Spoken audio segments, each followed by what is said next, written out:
चलिए देखिए, आज जो है हम लोग प्रोबेबिलिटी के रिवीजन करने जा रहे हैं। बात समझ गया ना। देखिए आप लोग प्रोबेबिलिटी पढ़ चुके हैं, ठीक। क्लास 12 का एनसीईआरटी को लेकर हम लोग आज चलेंगे, ठीक ना। पूरा देखिए हम आर डी शर्मा आपको पढ़ाए थे प्रोबेबिलिटी में। तो आज का जो क्लास है ना, देखिए आज का जो क्लास है हम लोग का रिवीजन क्लास है, वो भी प्रोबेबिलिटी का, समझ गए। मतलब पूरा हम लोग आज कोशिश करके रिवीजन कर लेते हैं, ठीक ना, एक ही शॉट में। तो देखिए सबसे पहले आपको क्या क्या पढ़े थे आपको याद भी है, समझ गए। देखिए अब यहाँ पर आपको कोई थ्योरेटिकली अप्रोच लेकर नहीं बताएंगे। मेरा पर्पस रहेगा कि सिर्फ क्वेश्चन को कैसे अटेम्प्ट करना है, और आपको थोड़ा सा कोशिश करेंगे कि जो मतलब टॉपिक था, जो सब टॉपिक है उसमें मतलब जैसे कंडीशनल प्रोबेबिलिटी है, मल्टीप्लिकेशन थ्योरम है, समझ गए, इंडिपेंडेंट इवेंट है, उसके बाद बेस थ्योरम है, समझ गए। ये सब थोड़ा सा लेकर चलेंगे, एग्जाम्पल लेकर चलेंगे और एनसीईआरटी के ही हिसाब से चलेंगे, समझ गए। तो आज का क्लास देखिए रिवीजन का ही क्लास है। तो देखिए सबसे पहले आपको एनसीईआरटी में क्या पढ़ाना है, समझ गए। एनसीईआरटी में आप आर डी शर्मा तो पढ़े ही हैं, कोई तो दिक्कत होगा नहीं हमको तो लग रहा है। जैसे देखिए आपको इसमें एक्सरसाइज 13.1 है, एक्सरसाइज 13.2 है और एक्सरसाइज 13.3 है। एनसीईआरटी के अकॉर्डिंग हम बता रहे हैं। आपको 3 एक्सरसाइज दिया है, समझ गए। मतलब प्रोबेबिलिटी है हम लोग का। और देखिए जो आर डी शर्मा पढ़ा है उसके लिए एनसीईआरटी में कुछ नहीं है, समझ गए भाई। आर डी शर्मा का क्वेश्चन आप लोग लगाए हो तो क्या दिक्कत होगा। हमको तो पूरा उम्मीद है कि आप इसको आप बढ़िया से समझ जाओगे और मैक्सिमम आपको याद होगा, ठीक। चलिए देखिए तो देखिए एक्सरसाइज 13.1 में क्या है। सबसे पहले देखिए आपको, अब देखो 13.1 वही करेगा जो जिसको सेट वगैरह पढ़ा होगा, समझ गए। आप तो प्रोबेबिलिटी भी पढ़े हो, पहले सेट भी पढ़े हो, समझ गए। मतलब सेट के बेस पर क्वेश्चन होगा, मतलब सेट का यूज होगा, समझ गए। जैसे कहने का मतलब है कि अगर हम ये लिखें P A union B is equal to P A plus P B minus P A intersection B, ये आपको पता होगा। सेट में आप लिखते थे सेट में क्या लिखते थे, ए यूनियन बी को क्या लिखते थे, वहाँ पर एन लगा देते थे, ऐसे लगाते थे N union B is equal to N A plus N B minus N A intersection B, ये कर देते थे। अब यहाँ पर देखिए सैंपल स्पेस से आप डिवाइड कर देते हो, समझ गए भाई। प्रोबेबिलिटी आप क्या जानते हो, प्रोबेबिलिटी का मतलब होगा कि फेवरेबल आउटकम अपन में पॉसिबल आउटकम, समझ गए।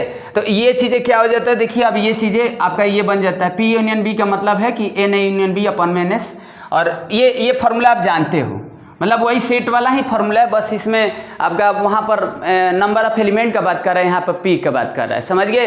तो मतलब आपको इस एक्सरसाइज में देखो फार्मूला वाले बेस पर क्वेश्चन होगा, ठीक। मतलब आप ये लिख सकते हैं। अब देखो यहाँ पर P union B P A plus P B minus P intersection B है। आप जानते होंगे, देखो म्यूचुअली एक्सक्लूसिव इवेंट जानते हैं। म्यूचुअली एक्सक्लूसिव इवेंट का मतलब क्या है कि जैसे 2 इवेंट होते हैं, व्हेन 2 इवेंट्स, समझ गए, मतलब दोनों का कोई कॉमन ना हो, समझ गए, उसको म्यूचुअली एक्सक्लूसिव इवेंट बोलते हैं। जैसे आप म्यूचुअली एक्सक्लूसिव समझ रहे हो कि नहीं, क्या। जैसे देखो ये चीज़ें, जैसे मान लीजिए आपके पास एक सैंपल स्पेस है, समझ गए। मान लीजिए एक डाई ले लिए, एक डाई को थ्रो किए, उसका देखिए सैंपल स्पेस 1 2 3 4 5 6 होगा। मान लीजिए कि ये आपके पास कोई इवेंट है, जैसे देखिए 1 3 5 है, और कोई E2 मान लीजिए ये इवेंट है 1 3 5 है, समझ गए। अब इन दोनों का जो इंटरसेक्शन होगा वो आपका 5 होगा, मतलब इम्पटी सेट होगा, समझ गए। तो सॉरी यहाँ पर 1 मिनट 2 4 6, समझ गए। अब इन दोनों का देखिए, इन दोनों का क्या होगा, दोनों का इंटरसेक्शन जो होगा 5 होगा। तो इसका मतलब होगा कि P intersection E2 is equal to 0 होगा, आपको पता है, समझ गए। यानी जब 2 इवेंट होते हैं, अगर म्यूचुअली एक्सक्लूसिव इवेंट होते हैं तो उनकी प्रोबेबिलिटी क्या होता है, 0 होता है। तो जैसे हम इसका क्यों बात किए। अब जैसे देखो यहाँ पर ए और बी जो है 2 इवेंट है, समझ गए भाई। 2 इवेंट का मतलब समझ रहे हैं ना, जैसे आप कोई एक्सपेरिमेंट किए, सैंपल स्पेस से 2 इवेंट का बात कर रहे हैं। तो अगर ये म्यूचुअली एक्सक्लूसिव में ये अगर केस को बनाएंगे तो आप ये लिख सकते हैं ऐसे, A union B P A union B is equal to P A plus P B, ऐसे भी लिख सकते हो, पता है ना ये चीज़ें। बात समझ गए कि नहीं, आप देख रहे हैं ना क्या लिखे हैं, समझ गए, बात समझ रहे हैं। ये चीज़ें हैं। अब जैसे देखो ये चीज़ें आपको पता है कि P A union B plus P A union B whole not is equal to 1 होता है, ये आपको पता है, समझ गए। आप जानते हैं कि हैपन और नॉट हैपन का सम 1 होता है, तो ये हैपन हो गया, ये नॉट हैपन हो गया, इसका सम 1 हो जाएगा। देखिए ये फार्मूला थोड़ा सा हम आपको रिकॉल कर दें, A intersection B plus P A intersection B whole not is equal to SO1, समझ गए, ये चीज़ें लिखें, समझ में आया ना। ये चीज़ें देखो, अब आप वेन डायग्राम वगैरह पढ़े हैं, बिना वेन डायग्राम के ये एक्सरसाइज आपको कंडीशनल के बेस पर होगा और ये कुछ फार्मूला के बेस पर होगा। अभी हम कंडीशनल प्रोबेबिलिटी बता रहे हैं, आप पढ़े भी हैं कंडीशनल प्रोबेबिलिटी क्या है, कंडीशनल मतलब कैसे हम कंडीशनल इवेंट को समझेंगे, समझ गए। कंडीशनल थ्योरम में वो आपको दो चीज़ें हैं, मल्टीप्लिकेशन और इंडिपेंडेंट और डिपेंडेंट थ्योरम, सॉरी डिपेंडेंट और इंडिपेंडेंट इवेंट, समझ गए, मतलब मल्टीप्लिकेशन थ्योरम जिसमें मल्टीप्लिकेशन लगाते हैं, समझ गए। तो यहाँ पर देखिए ये चीज़ें लिख सकते हैं आप। अब देखो आप पढ़े थे एक वो क्लास 11 में क्या पढ़े थे, डिमार्गन लॉ, समझ गए।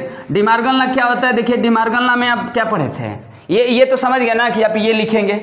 अब ये तो हम ऐसे आपको समझाने के लिए लिख दिए, मेरा पर्पस है सीधे अटेम्प्ट करना, ठीक, क्योंकि हम ऑलरेडी सारा डेप्थ में आपको पढ़ाए हैं। देखो ये हैपन नॉट हैपन का सम 1, हैपन नॉट हैपन का सम 1, समझ गए। अब देखो डिमार्गन में ये आपको पता है, डिमार्गन में ये चीज़ें लिखते हैं, P A union B whole not is equal to P A not intersection B not, ये आपको पता है, ऐसे लिखते हैं डिमार्गन में, समझ गए। अब देखो यहाँ पर P union B whole not होगा तो A नॉट और इंटरसेक्शन B नॉट होगा। आप इसको ऐसे भी लिख सकते हैं, देखो P A और B whole not is equal to P A and A not and B not, आप ऐसे भी लिख सकते हैं, समझ रहे ना, देख रहे हैं ना। यहाँ पर देखो ये सब नहीं अगर पता रहेगा तो फिर करेंगे कैसे। P union B whole not P A not intersection B not, यहाँ पर P A और B का मतलब और लगा है तो यूनियन है, समझ गए, होल नॉट हो गया। अब यहाँ पर ऐसे भी लिख सकते थे आइदर ए, सॉरी क्या लिखेंगे, नाइदर ए और नॉर बी, समझ गए, ऐसे भी लिख सकते हैं। यहाँ पर क्या लिखेंगे, आइदर ए और बी नॉट, ऐसे, समझ गए कि नहीं। यहाँ पर देखो ए और बी नॉट है ना, सॉरी ये होल नॉट है, होल नॉट है, देखो ये इन दोनों का मतलब अलग है। अब यहाँ पर देखो ऐसे अगर कहीं लिखा है तो आप इसका मतलब क्या समझेंगे, पी ए इंटरसेक्शन बी, ऐसे समझेंगे, समझ गए। अब यहाँ पर देखो ऐसे अगर लिखा है ए बी होल नॉट लिखा है तो इसका मतलब आप ऐसे समझेंगे, पी क्या लिखेंगे, क्या इसका मतलब है पी इंटरसेक्शन बी नॉट, ऐसे लिखेंगे, समझ गए। कहीं ऐसे अगर मान लीजिए लिखा है पी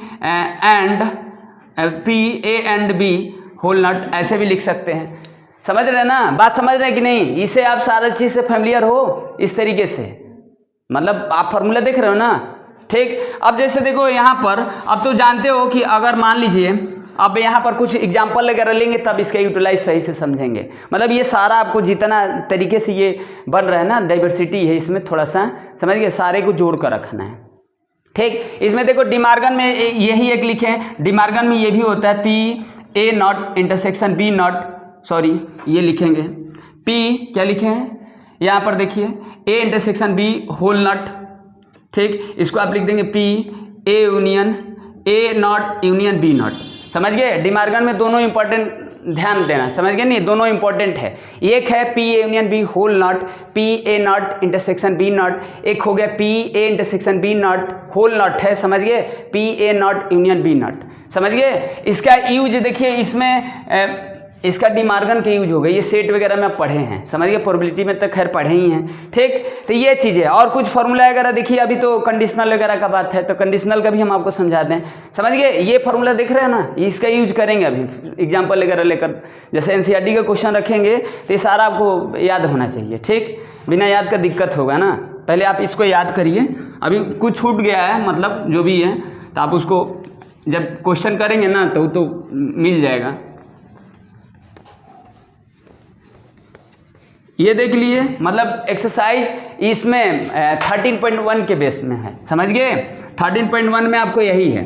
अब देखो कंडीशनल क्या है, कंडीशनल आप प्रोबेबिलिटी समझ रहे हैं, कंडीशनल प्रोबेबिलिटी क्या है, कैसे समझेंगे। जैसे देखो कंडीशनल में क्या करना है ना, जैसे ये देखिए कंडीशनल में ये होगा, जैसे पी होगा, क्या होगा, देखिए जैसे पी ए अपॉन बी, ठीक, क्या होगा पी ए अपॉन बी, समझ रहे हैं ना। अब इसको क्या लिखेंगे, पी ए अपॉन बी का मतलब क्या हुआ, समझिए। इसका मतलब होगा कि देखो पी ए, अरे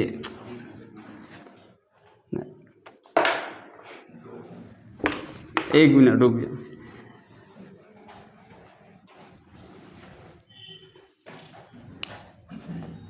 पी ए अपॉन बी, तो इसको क्या लिखोगे, P A intersection B upon में पी बी, ठीक, समझ गए। ये फार्मूला देख रहे हो ना। अब देखो बी हैज ऑलरेडी हैपन, समझ गए ना, बी हो चुका रहेगा, समझ गए, मतलब 2 इवेंट रहेगा। अभी हम एग्जांपल रखेंगे, अभी कुछ क्वेश्चन करेंगे तो खुद समझ लिंक करेंगे कि देखिए कंडीशनल का है कि किसका है, समझ गए। ऐसा नहीं है, अभी हम फार्मूला लिख दे रहे हैं कि आपको उसमें यूज करना है ना। तो पहले याद करिए formula A/B, P intersection B/P। अब देखो यहाँ पर अगर और कुछ केस ऐसे हो जाए, स्पेशल हो जाए, मतलब कुछ इसमें ऐसा कुछ बात कर दे कि A और B जो है मान लीजिए म्यूचुअली एक्सक्लूसिव इवेंट हो जाएगा, समझ गए, तो इसमें तो 0 हो जाएगा, समझ गए, क्योंकि ये 0 हो जाएगा और B तो कुछ और होगा, तो जो भी होगा 0 हो जाएगी इसकी वैल्यू, समझ गए, अगर म्यूचुअली होगा तो। और यही इंडिपेंडेंट का बात होगा तो कुछ और हो जाएगा। अब इंडिपेंडेंट वगैरह कब समझाएंगे। तो अगर A और B अगर इंडिपेंडेंट होगा, A and B are independent event, समझ गए। अब इंडिपेंडेंट डिपेंडेंट समझाते हैं आपको। इंडिपेंडेंट इवेंट अगर होगा तो क्या लिखेंगे, अब देखो इंडिपेंडेंट इवेंट होगा तो आप ये जानते हो, ये चीज़ें लिखते हैं, ये समझ गए, दोनों का प्रोडक्ट हो जाता है ना, दोनों इंटरसेक्शन, अगर A इंटरसेक्शन B लिखा है तो हम PA इंटू PB लिख देंगे। तो जैसे देखो अगर A और B अगर इंडिपेंडेंट इवेंट होगा तो ये रिजल्ट कुछ और हो जाएगा, समझ गए कि नहीं। अगर PA/B होगा तो आप ये क्या लिखे हो, A इंटरसेक्शन B को ये लिखे हो, तो PA इंटू PB अपन में कितना हो जाएगा आपका, PB हो जाएगा, तो ये कैंसिल हो जाएगा तो ये PA हो जाएगा, समझ गए। तो ये इसका भी थोड़ा सा ध्यान रखना है आपको कि अगर देखो ऐसे तो कंडीशनल में अपन भी है तो PA इंटरसेक्शन भी अपन में PB है, तो ये सब तो चीज़ें हम आपको समझाए थे। हम मेरा टारगेट है इसको अभी फिलहाल के लिए आपको क्वेश्चन कराना, समझ गए, और इसको याद कराना, ठीक, क्योंकि ये बताए थे कि आखिर ये कैसे लिखते हैं, ये एक्सप्लेन वगैरह पहले हम किए हैं, समझ गए, यहाँ हम एक्सप्लेन नहीं करेंगे। तो A और B इंडिपेंडेंट होगा तो A और B इंडिपेंडेंट और PA इंटू PB होगा।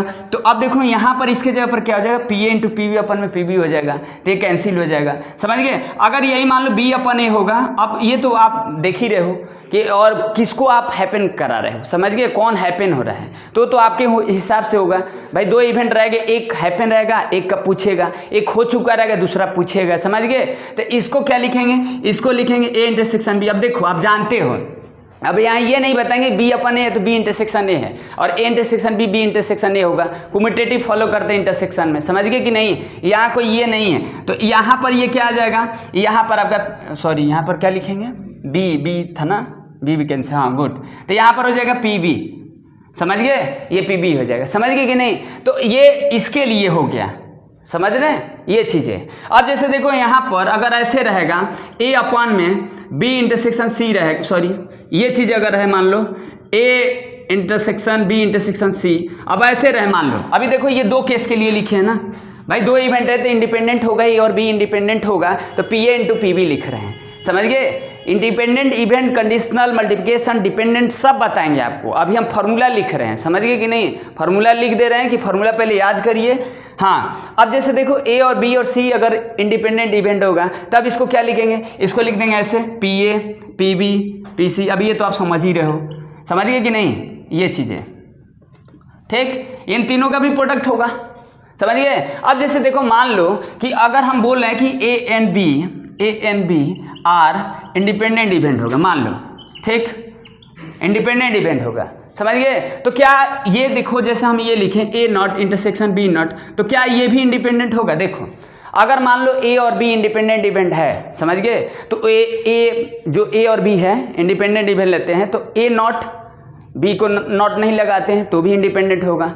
अगर A को छोड़ देते हैं B पर नॉट लगाते हैं तो भी इंडिपेंडेंट होगा। बात समझ रहे हो ना। जैसे मान लो हम यहाँ पर ये बता रहे हैं कि जैसे देखो AB है, मान लो इंडिपेंडेंट है, तो इसका मतलब A0 B0 ये भी इंडिपेंडेंट को फुलफिल करेगा। मतलब समझ रहे हो ना। PAB का मतलब समझ रहे, PAB का मतलब P इंटरसेक्शन B, समझ गए। और A0 B का मतलब PA0 B, B पर नॉट नहीं लगाए, वो भी इंडिपेंडेंट फुलफिल करेगा, मतलब PA0 इंटू PB हो जाएगा, समझ गए।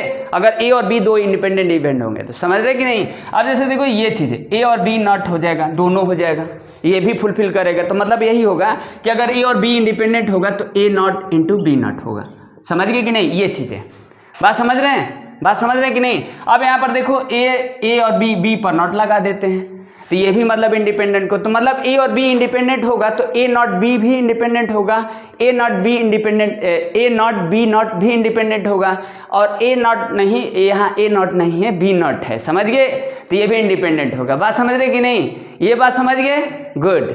अब जैसे देखो ये तो देख लिए, ठीक है, गुड।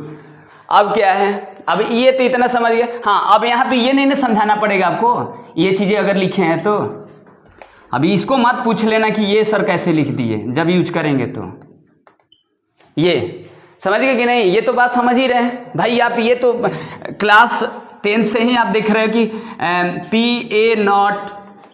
ए नॉट है इजकल टू 1, मतलब होने का नहीं होने का सम 1 होगा। तो यहाँ पर ये लिखे तो समझ रहे हैं ना, 1 माइनस पी ए फिर 1 माइनस पी बी, ये लिखे हैं, मतलब इसके जगह पर रिप्लेस कर दिए, समझ रहे हो, ठीक ना, गुड। तो ये थोड़ा सा अभी है। अभी ये देखिए, अभी हम लिखे हैं किसके लिए लिखे हैं, इंडिपेंडेंट के लिए लिखे हैं। अब आपको थोड़ा सा डिपेंडेंट के लिए बता देते हैं, समझ गए कि नहीं। कंडीशनल देख लिया ना कि कंडीशनल में क्या लिखेंगे, अभी हम एग्जाम्पल वगैरह सारे से रख रहे हैं, एनसीईआरटी के रख रहे हैं, समझ जाएंगे, ठीक, बात समझ गए। तो ये मतलब 13.1 और 13.2 में चलेगा, मतलब दोनों को यूज करके बता दिए, ठीक। 13.3 में तो आप जानते हैं बेस थ्योरम के बेस पर होगा, टोटल प्रोबेबिलिटी थ्योरम होगा, ठीक ना, तो उसके लिए बात करेंगे। चलिए देखिए, अभी कुछ फार्मूला छूट गया होगा तो फिर देखेंगे, कोई दिक्कत नहीं है।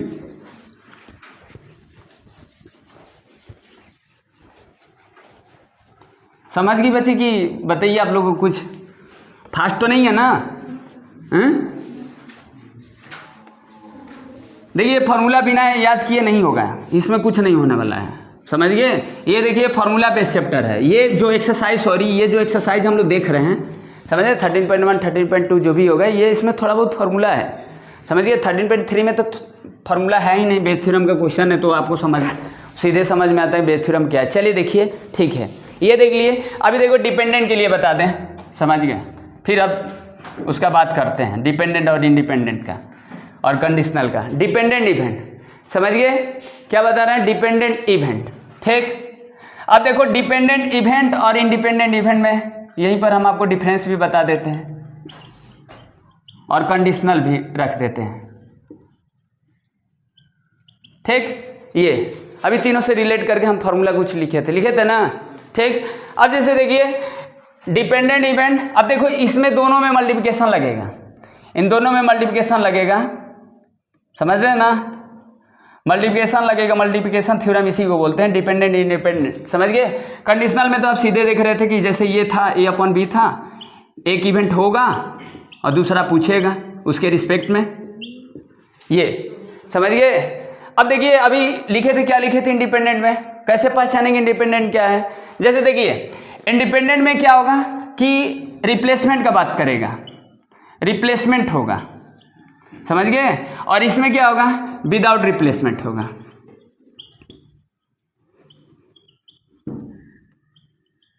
ठीक। रिप्लेसमेंट होगा, विदाउट रिप्लेसमेंट होगा। जैसे मान लीजिए आपके पास कोई बैग है, मान लीजिए कोई बैग है, समझ गए, इसमें मान लीजिए 5 ब्लैक रखा है और 4 वाइट बॉल रखा है, ठीक। अब जैसे मान लीजिए आपको 2 निकालना है, तो 2 निकालने का तरीका देखो, 2 तरीके से हो सकता है। एक तो होगा कि आप दोनों एक बार में निकाल लो, तो उस वाले को हम लोग सिमुल्टेनियसली बोलते हैं। तो सिमुल्टेनियसली होगा तो क्या होगा, सिमुल्टेनियसली में देखिए कॉम्बिनेशन वगैरह की यूज करते हैं, समझ गए, कॉम्बिनेशन का भी यूज कर सकते हैं। या देखिए सिमुल्टेनियसली जो होता है ना, वो डिपेंडेंट इवेंट ही होता है, समझ गए, मतलब आप 2 बार निकालो। जैसे इसमें क्या होगा, डिपेंडेंट इवेंट में क्या होगा, जैसे देखिए अब मान लीजिए हमको 2 बॉल निकालना है, कोई भी कलर का चूज कर लेते हैं, मान लीजिए कोई भी, जैसे मान लीजिए हमको 2 ब्लैक निकालना है, ठीक ना, तो हम एक करके निकाल रहे हैं, 1 आफ्टर 1 निकाल रहे हैं, समझ गए। तो हम एक निकाल रहे हैं ना, एक निकाल रहे हैं, जैसे मान लीजिए कोई ब्लैक निकालते हैं, पहले ब्लैक निकालते हैं, ठीक, पहले ब्लैक निकालेंगे तो जैसे देखो एक ब्लैक की प्रोबेबिलिटी क्या होगा, 5/9, समझ गए। अब एक बॉल निकाले हैं ना, तो हम उसमें रिप्लेस नहीं कर रहे हैं, जैसे हम एक बॉल निकाल रहे तो हम उसमें रिप्लेस नहीं कर रहे हैं, समझ गए, रिप्लेस नहीं कर रहे। तो इसका मतलब फर्क पड़ जा रहा है, फर्क पड़ जा रहा है ना, किस में फर्क पड़ रहा है, आप तो पढ़े हो ना, फर्क पड़ रहा है किस में पड़ रहा है भाई। कितना टोटल बॉल है, टोटल बॉल 9 है, टोटल 9 बॉल्स है, समझ गए। टोटल 9 बॉल से एक बॉल निकालो, ब्लैक निकालो, तो अब ब्लैक एक कम हो गया, तो टोटल में भी कम हो गया, समझ गए। तो अब एक ब्लैक हो गया ना, एक ब्लैक हो गया है। अब देखो कंडीशनल भी हो जा रहा है, मल्टीप्लिकेशन भी यूज हो जाएगा, बात समझ गए। अब यहाँ डिपेंडेंट इंडिपेंडेंट सब समझ में आ जाएगा आपको, कंडीशनल भी समझ में आ जाएगा। कंडीशनल का मतलब है कि क्या, देखो कंडीशनल कहाँ महसूस, कहाँ फील होगा। जैसे देखिए मान लीजिए हम एक बॉल निकाले, हम उसमें रखे नहीं और फिर हमको एक बॉल निकालना है, तो एक बॉल तो हो चुका है ना, ऑलरेडी एक बॉल हो चुका है, समझ गए। तो अब इसको लिखने का तरीका क्या होगा, अब जैसे हम लिख रहे थे कंडीशनल के तरीके से लिख रहे हैं, भाई B1 हो चुका है, ऑलरेडी एक ब्लैक हो चुका है, अब उसमें हम रिप्लेस नहीं कर रहे हैं, उसमें रिप्लेस नहीं कर रहे और हम पूछ रहे हैं कि 2 ब्लैक की प्रोबेबिलिटी बताओ, 2 ब्लैक की प्रोबेबिलिटी बताओ। तो देखो जो लिख रहे हैं वो कंडीशनल है, समझ गए। और जो निकाल रहे 2 बॉल की प्रोबेबिलिटी वो इंडिपेंडेंट होगा कि डिपेंडेंट होगा, बात समझ पा रहे कि नहीं। जैसे देखिए यहाँ पर मान लीजिए एक बॉल निकाले, एक ब्लैक निकाले तो 5/9 हो जाएगा। अब ब्लैक उसमें रिप्लेस नहीं कर रहा है, रिप्लेस नहीं किया, विदाउट रिप्लेसमेंट मेरा क्वेश्चन है, तो विदाउट रिप्लेसमेंट होगा तो डिपेंडेंट होगा, क्योंकि फर्क पड़ जाएगा ना, समझ गए, फर्क पड़ जाएगा। तो अब कितना बचेगा ब्लैक, और दूसरे बार में ब्लैक एक हम पूछ रहे हैं, तो दूसरे बार ब्लैक चूज करने के लिए हम इवेंट मान लेते हैं B2, समझ गए। तो अब देखो ये लिखने का तरीका ये क्या है, यहाँ पर लिखने का तरीका क्या है, B2/B1 मतलब समझ रहे हो क्या, B2/B1 का मतलब B1 ऑलरेडी हैपन और B2 का पूछ रहे हैं, मतलब दूसरे बार में ब्लैक ही पूछ रहे हैं। तो अब इसका क्या हो जाएगा, क्या हो जाएगा, 4/8 हो जाएगा, समझ गए। अब हमको 2 बॉल की प्रोबेबिलिटी निकालना है, दोनों ब्लैक हो उसकी प्रोबेबिलिटी निकालना है। तो अब इसको क्या लिखेंगे, इसको लिखेंगे B1 इंटरसेक्शन B2। अब इसको क्या लिखेंगे, PB1 इंटू PB1 B2। अब देखो ये मल्टीप्लिकेशन है, दोनों का मल्टीप्लिकेशन लगाए हैं, भाई 2 बॉल है ना, भाई आप कॉम्बिनेशन परमुटेशन पढ़े, जैसे मान लीजिए मेरे पास 2 मार्कर है, समझ गए, 2 मार्कर है, तो हम दोनों में से कोई एक यूज करेंगे, दोनों का यूज नहीं करेंगे तो यहाँ यूनियन होगा, बात समझ गए। अगर हम ये दोनों का यूज करेंगे तो इंटरसेक्शन होगा, भाई दोनों नेसेसरी है ना, दोनों आपको लेना है, समझ गए, और दोनों में से कोई एक चूज करना है, आइदर का बात कर रहा है तो और होगा यूनियन होगा। तो यहाँ पर दोनों का बात है, दोनों ब्लैक हो उसकी प्रोबेबिलिटी हम पूछ रहे हैं, दोनों ब्लैक हो तो इंटरसेक्शन ही होगा। तो यहाँ पर क्या लिखें, B1 इंटरसेक्शन B2, तो यानी देखो B1 इंटू PB2। तो ये क्या है, ये डिपेंडेंट इवेंट है, क्या है, डिपेंडेंट इवेंट है, बात समझ गए। और जो ये लिख रहे हो, ये जो लिख रहे हो ये क्या है, ये जो लिख रहे हो कंडीशनल है। भाई कंडीशनल का मतलब क्या हुआ, कंडीशनल का मतलब है कि एक ऑलरेडी हैपन। अब देखो ये कंडीशनल ये लिखे हो ना, यही तो कंडीशनल है, कंडीशनल प्रोबेबिलिटी है, ये कंडीशनल प्रोबेबिलिटी है। लेकिन ये दोनों का जब प्रोडक्ट करके जो आंसर ला रहे हो ये डिपेंडेंट इवेंट है, डिपेंडेंट का बात हो रहा है, बात समझिए। दोनों में मल्टीप्लिकेशन लगा है, दोनों है उसकी बात कर रहा है, दोनों अगर ब्लैक हो उसकी प्रोबेबिलिटी पूछ रहा है। तो यहां पर देखो एक बॉल निकाले, फिर उसमें रिप्लेस नहीं किए, उसमें रिप्लेस नहीं किए तो विदाउट रिप्लेसमेंट हुआ, 1 आफ्टर 1 आपको निकालना है, समझे। सक्सेसिव का बात कर रहा है, कहीं सक्सेशन लिख देगा, सक्सेसिव लिख देगा, एक के बाद कर देगा, समझ गए। और उसमें रखना नहीं है, रिप्लेस नहीं करना, विदाउट रिप्लेसमेंट है, तो ये आपका क्या होगा, डिपेंडेंट इवेंट होगा, समझ गए। और ये देखो दोनों में मल्टीप्लिकेशन लगा, तो ये चीज़ें थोड़ा बहुत याद हुआ कि नहीं हुआ, क्योंकि हम डेप्थ में नहीं ना बताएंगे, हम थोड़ा सा आपको ऐसे बता दिए, ठीक। इसीलिए एक ही एग्जाम्पल से सारा हम आपको बता दे रहे हैं, ठीक, क्योंकि एग्जाम्पल अभी हमको लेना है, ठीक। ये देख लिए। अब दूसरा देखो अब क्या है, अब इसी में अब देखो दूसरा केस हो सकता है, दूसरा केस होगा कि हम मान लीजिए 2 ब्लैक का निकालना। अब इधर का देख लिए ना, इधर कोई डाउट नहीं है ना, इधर कोई डाउट नहीं है, बात समझ में आया। अरे देखो वो आपको कंडीशनल समझ में आ जाएगा, वो तो लिखा रहेगा गिवन डेट, समझिए। आप एक चीज दिया रहेगा, वे नहीं लगाया रहेगा, आपको एक हो चुका रहेगा, फिर दूसरा का बात करेगा तो कंडीशनल होगा, ठीक।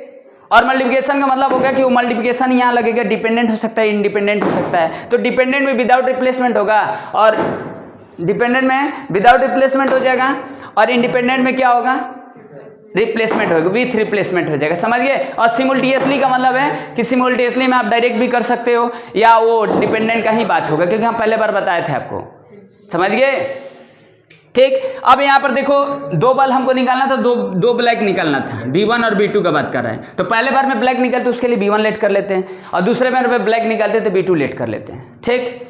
तो अब यहाँ पर देखो PB1 इंटरसेक्शन B2 लिखे हैं ना, PB1 और B2 लिखे हैं, देखिए PB1 इंटू B2 लिखे हैं, यहाँ पर एंड हुआ है ना, B1 इंटू B2 मतलब एंड, B1 एंड B2 दोनों ब्लैक बॉल हो उसकी प्रोबेबिलिटी है। अब यहाँ एक पहले बार में निकाल रहे हैं ब्लैक, तो अब उसमें रिप्लेस कर दे रहे हैं, मतलब एक बॉल निकाल रहे हैं, ब्लैक आ रहा है, समझ गए, ब्लैक आ रहा है, नहीं यार उसे हमको नहीं, मतलब हम तो अपना फेवर में लेकर चलेंगे, ब्लैक आ रहा है, समझ गए। तो ब्लैक आ रहा है, तो अब यहाँ पर क्या लिखेंगे, इसको क्या लिखेंगे, लिखेंगे B1, ये लिखेंगे ना, B1 इंटू B2 ये लिखेंगे, समझ गए, ये नहीं लिखेंगे। अब यहाँ पर देखो कोई फर्क नहीं ना पड़ा, एक निकाल रहे तो उसमें रख दे रहे हैं, तो उस सैंपल स्पेस में भी फर्क नहीं पड़ रहा है, कम हो नहीं रहा है। बात समझिए, यहाँ कोई कंडीशनल की बातें नहीं है, यहाँ तो सिंपल है। मतलब कंडीशनल वहीं पर लिखते हैं जहाँ पर डिपेंडेंट होता है, समझ गए। इंडिपेंडेंट में कंडीशनल को कोई सवाल ही नहीं है, क्योंकि फर्क पड़ेगा नहीं, समझ गए। तो ये चीज़ें हैं, बात समझ रहे कि नहीं। तो अब इसका अगर लिखते ब्लैक है तो 5/9 हो जाता है और फिर 5/9 हो जाता है, ये हो जाता है। तो एक केस ये हो गया, दूसरा केस ये हो गया, और तीसरा केस क्या होगा कि मान लो 2 निकालना था, 2 बार निकालना था, आप तीनों बार निकाल सकते, उससे नहीं मतलब 3 बार के लिए तो लिखे ही थे, बात समझ गए। अब 3 बार में होगा तो कैसे लिखेंगे, अभी लिखे थे ना PA intersection B intersection C PA into PB into PC, तो इंडिपेंडेंट के लिए लिखे थे। अगर वो डिपेंडेंट के लिए होगा तो वो भी लिख कर दिखा दे रहे हैं कैसे लिखेंगे, समझ गए।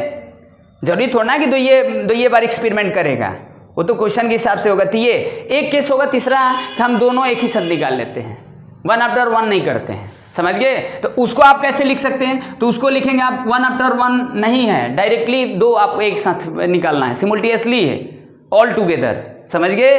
तो यानी लिखेंगे 5C2 अपन में 9C2। तो जब भी इसको सॉल्व करोगे ना, इसके इक्वल ही आएगा जो हम अभी डिपेंडेंट वाले लिखे थे, समझ गए। डिपेंडेंट में क्या लिखे थे, डिपेंडेंट में ये लिखे थे ना P V1 into P V1 already happen और V2, तो ये आ जाएगा कितना, V1 यानी आ जाएगा 5/9 और मल्टीप्लाई कितना आ जाएगा 4/, अब ये कम हो जाएगा क्योंकि उसमें रखना नहीं है, 4/8 कितना आ जाएगा 1/2 यानी 5/18।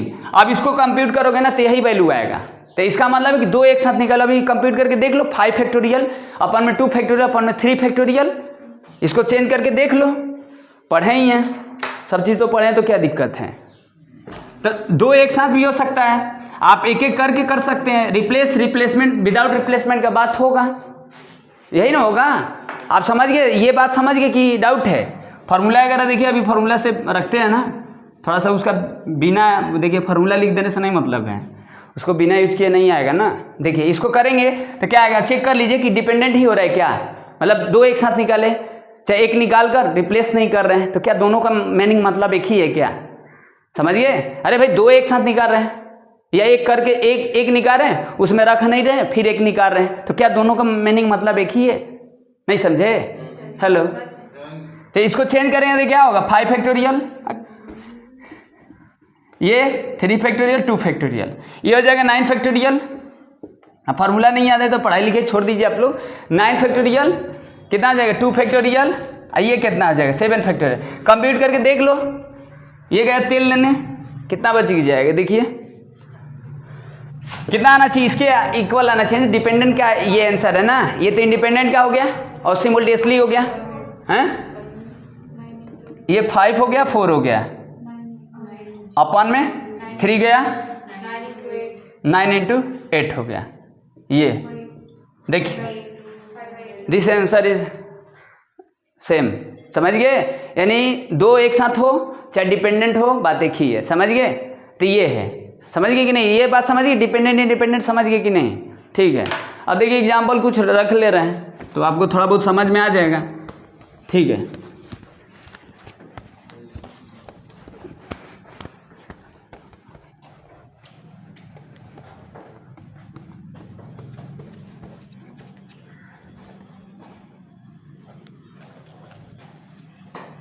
चलिए देखिए, हाँ कुछ ऐसा ले लेते हैं कि थोड़ा सा आप उसका बढ़िया से यूज कर लो, एक ही में सारा चीज़, समझ गए।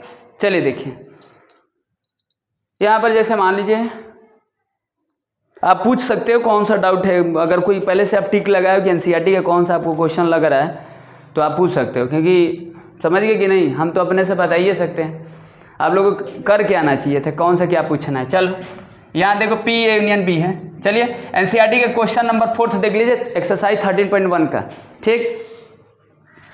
यहाँ पर देखिए क्या है, P A union B, P union B question ask, और यहाँ पर दिया है देखो 2PA, 2 इंटू PA दिया है, इक्वल टू क्या दिया है PB दिया है, इक्वल टू 5/13, ठीक, और A/B भी दिया है, PA/B इक्वल टू 2/5, ठीक ना। हेलो मिस्टर, अब यहाँ पर देखो 2 into PA equal to PB है। अब यहाँ पर क्या निकालें, पी यूनियन बी के लिए क्या करेंगे, पी यूनियन बी के लिए यही ना करेंगे, P union B is equal to P A plus P B minus P A intersection B. अब यहाँ पर देख लो पी ए और पी बी तो यहाँ से निकल जाएगा और ए बाई बी है तो यहाँ से इंटरसेक्शन निकाल लेंगे, समझ गए। तो ये समझ रहे ना, तो पहले क्या काम करोगे, पहले ये देख लो P A is equal to 5/26 और P B is equal to 5/13 लिखे, समझ में आया। इसके इक्वल कर दिए, इसके इक्वल कर दिए, यहाँ से ये आ गया, यहाँ से देखो ये अभी लिखे थे P A by B is equal to P A intersection B upon में पी बी, ये वैल्यू पुट कर दो 2/5। ये निकालना है, क्यों निकालना है, यूनियन के लिए। पी बी दिया है, पी बी यहाँ से निकाल लेते ना 5/13, ठीक, गया तेल लेने 2/13 is equal to P A intersection B, ठीक, ये हो गया। यहाँ रख दो पी और पी बी रख दो, पी ए कितना है 5/26, पी बी 5/13 और 2/13, एलसीएम ले लो, कितना आ जाएगा बताइए, डायरेक्ट बोलो कितना आ जाएगा 26। कितना देर लगता है, चलिए हो गया, सही है। चलो एक ठो और इसमें से उठा लेते हैं, आप बताइए कौन सा बताएं, बोलो। यही फार्मूला का थोड़ा सा इसमें यूज होगा, ठीक।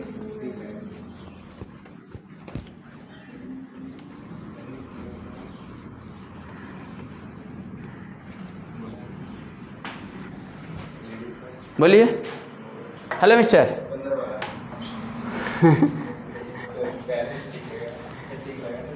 चलिए देखिए एक ठो ये इसमें से बता देते हैं, 6 का बता देते हैं, समझ गए, समझ गए, एक 6 का बता देते हैं, इधर एक ठो चलते हैं, ठीक। हाँ 6 का देखिए क्या दिया, अक्वानी टॉस 3 टाइम्स, चलिए बोल दीजिए फटाफट तो, सैंपल स्पेस है मिस्टर, बोलिए, अरे बोलो, लिख रहे हैं जो,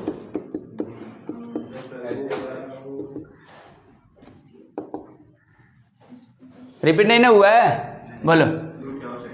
हाँ कौन कौन, एच, तब क्या बोल रहे हो, जो नहीं हो वो बोलो कि एच टी एच, जल्दी जल्दी, you think about, hurry up. कितना टाइम लग गया आप लोगों का, हाँ टी,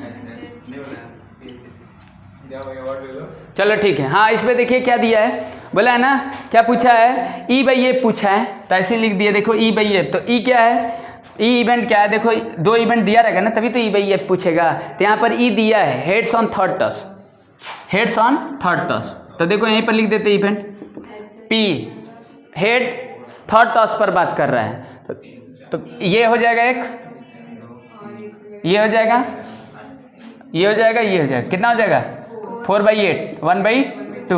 चलिए और क्या निकालना है आपको, एफ, ई इंटरसेक्शन एफ निकालिए, पहले आप एफ निकाल लीजिए।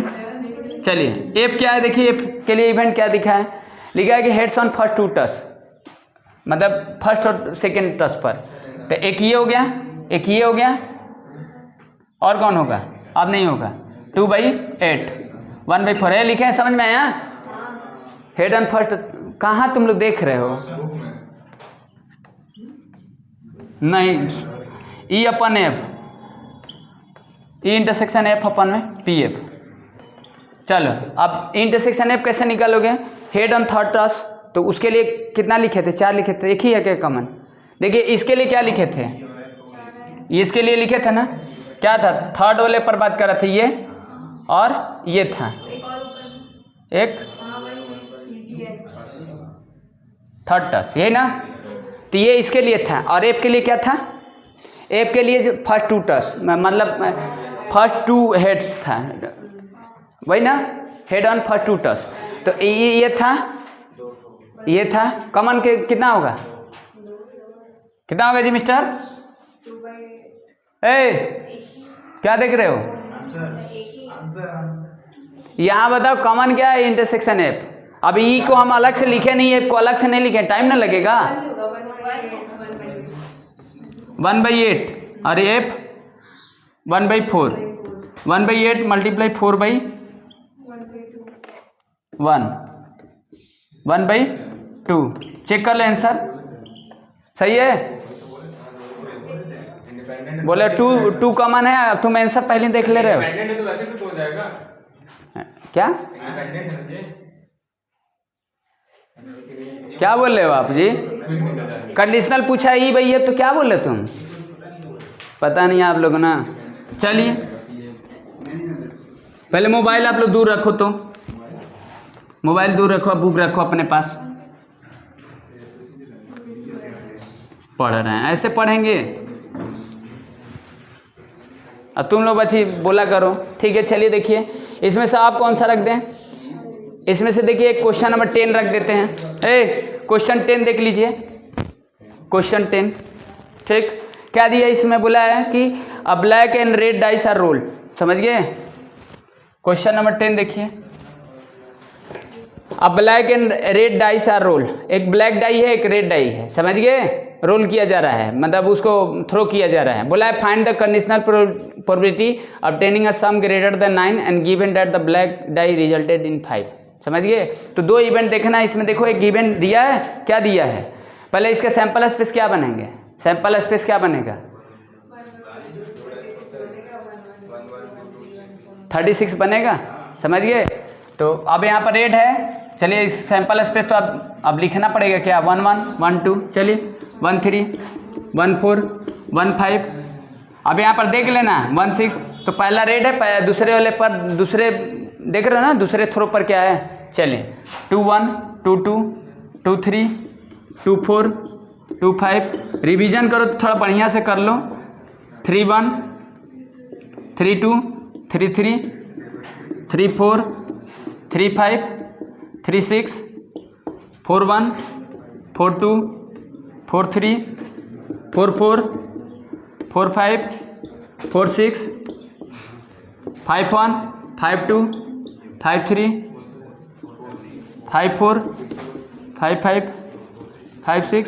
अब इसमें से देख लेना 6 1 6 2 6 3 6 4 6 5 6 6।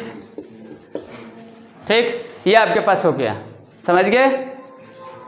अब यहाँ पर देखिए 2 इवेंट देख लीजिए। अब ये रेड है और ये ब्लैक है। ठीक, रेड और ब्लैक है, रेड और ब्लैक है। तो अब यहाँ पर क्या दिया देखो, बोला है find the conditional probability obtaining some greater than 9 और given that black dye the resulted in 5। समझ गए? क्या बोला है? समझ रहे हो? हैं? सम ग्रेटर देन 9, 9 से बड़ा होना चाहिए, उसकी प्रोबेबिलिटी निकालना है। और गिवन है क्या? वो जो जिस पर रिजल्टेड 5 है। समझ गए? वो भी ब्लैक डाई पर। तो ब्लैक डाई पर 5 है, उसको वो गिवन है, तो उसका दो इवेंट मान लेंगे। एक इवेंट क्या रखेंगे? एक इवेंट रखेंगे जो ग्रेटर देन 5 हो, और एक इवेंट हो जो 5 आ रहा है। समझ गए? तो 2 इवेंट देखिए। अब यहाँ पर ई हो गया एक, और एक ही इवेंट हो गया। तो क्या पूछ रहा है? अब यहाँ पर देखो जो गिवन है उसके लिए रख लेते हैं, एफ गिवन रख देते हैं। ठीक, एफ गिवन रख देते हैं और ई है, तो इसको क्या लिखोगे? पी इंटरसेक्शन एफ अपन में पी एफ। चलो क्या रखोगे? ई और एफ में। ई में क्या आंसर दोगे? ई में सम ग्रेटर देन 9। समझ गए? सम ग्रेटर देन 9। 9 से क्या होना चाहिए? हैं? 20। सम ग्रेटर देन, चलिए पहले पी एफ निकाल लीजिए। पी एफ, पी निकालिए। चलिए पी ई कितना हो जाएगा? 25/36। 25/36 बोले हो? क्या बोले हो? अरे तुम लोग को ना, चलिए अरे बोल तो रहा हूँ कि ई जो निकालना है, फाइंड करना है। हाँ, सम ग्रेटर देन 9। चलो यहाँ लिख देते हैं सम ग्रेटर देन 9। चलो अब ठीक है। और एफ क्या होगा? रिजल्ट इन 5 बता रहा है ना? समझ गए? रिजल्टेड इन 5 है, इसके लिए ले लिए। हाँ, तो आप बताइए अब क्या होगा? बताओ पी कितना होगा? बताओ पी हैं 1/6। पी एफ हैं कितना होगा? क्या कर रहे हैं सब, हमको नहीं समझ आ रहा है क्या बोल रहे हैं। समझ नहीं आता कैसे पाए। यहाँ पर रिजल्ट क्या बोल रहा है? अच्छा ई समझ रही क्या है? सम ग्रेटर देन 9 है। कैसे बताइए आप लोग पढ़ी हैं तब वो ये बता रहे हैं क्या बता रहे हैं? 9 से ग्रेटर यहाँ सैंपल स्पेस लिखे, आपको सिलेक्ट नहीं करना है कितना आपके फेवर में होगा। वो तो डायरेक्ट आंसर बता रहे हैं। तो आप देखो कि सही बता रहे गलत बता रहे हैं। क्लास में बैठेंगे तो देखेंगे ना, करीब पता नहीं क्या बता रहे हैं। कोई बता रहा है आपके बारे में बात कर रहा है, आप बोलोगी नहीं? मेरे बारे में अरे गजब वाले, आपका सब्जेक्ट की बात हो रहा है, आप पढ़ रही हो तो बोलोगी नहीं, देखोगी नहीं गलत है कि सही है। करीब कुछ भी बता दे सब, मतलब तो फिर बैठने से फायदा क्या है आपको। चलो ठीक है, यहाँ देखिए ई क्या लिखो जी, 1/6 लिखे हो, सही से लिखे हो तुम लोग। और पी एफ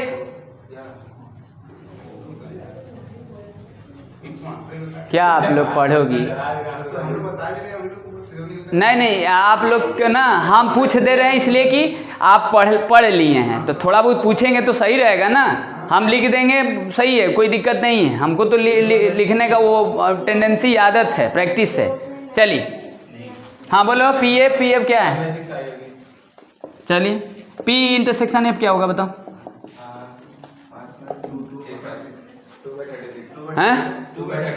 चलिए 2/36।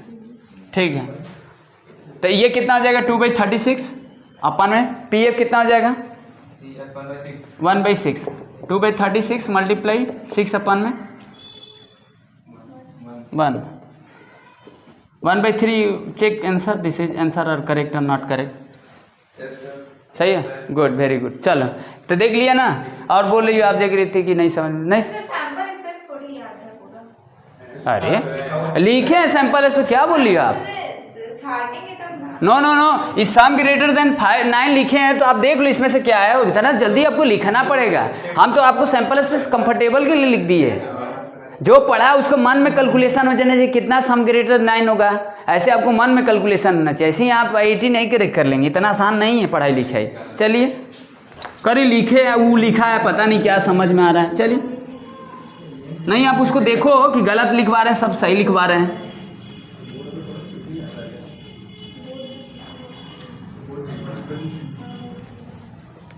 थोड़ा लेंदी, इसमें टाइम लग गया ना, रख दिए हैं कि रिवीजन थोड़ा सा अच्छे से कर लो। ठीक है चलिए देखिए, अब इसमें क्या तो हो गया, और कौन रख दें? चलिए हेलो मिस्टर, चलिए देखिए 13 देख लीजिए, 13 एक ठो देख लीजिए। 13 आ रहा है? 13 देखिए, 13 क्या दिया है इसमें? बोला है एक्सरसाइज 13.1 का क्वेश्चन नंबर 13 देखिए, मोस्ट इंपॉर्टेंट क्वेश्चन। हाँ 13 देखिए क्या है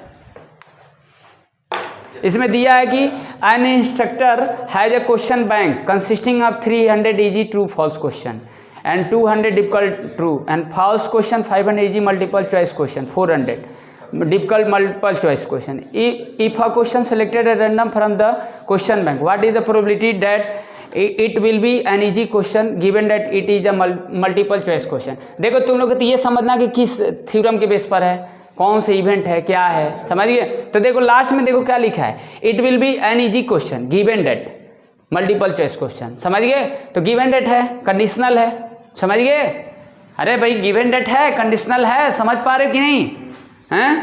तो यहाँ पर क्या दिया देखो, एक मतलब इंस्ट्रक्टर है वो क्वेश्चन बैंक बनाता है, समझ गए कि नहीं? देखिए 300 इजी ट्रू है, 300 देखो ट्रू फॉल्स है, इजी है, ठीक। और क्या बोला है 200 डिफिकल्ट ट्रू है,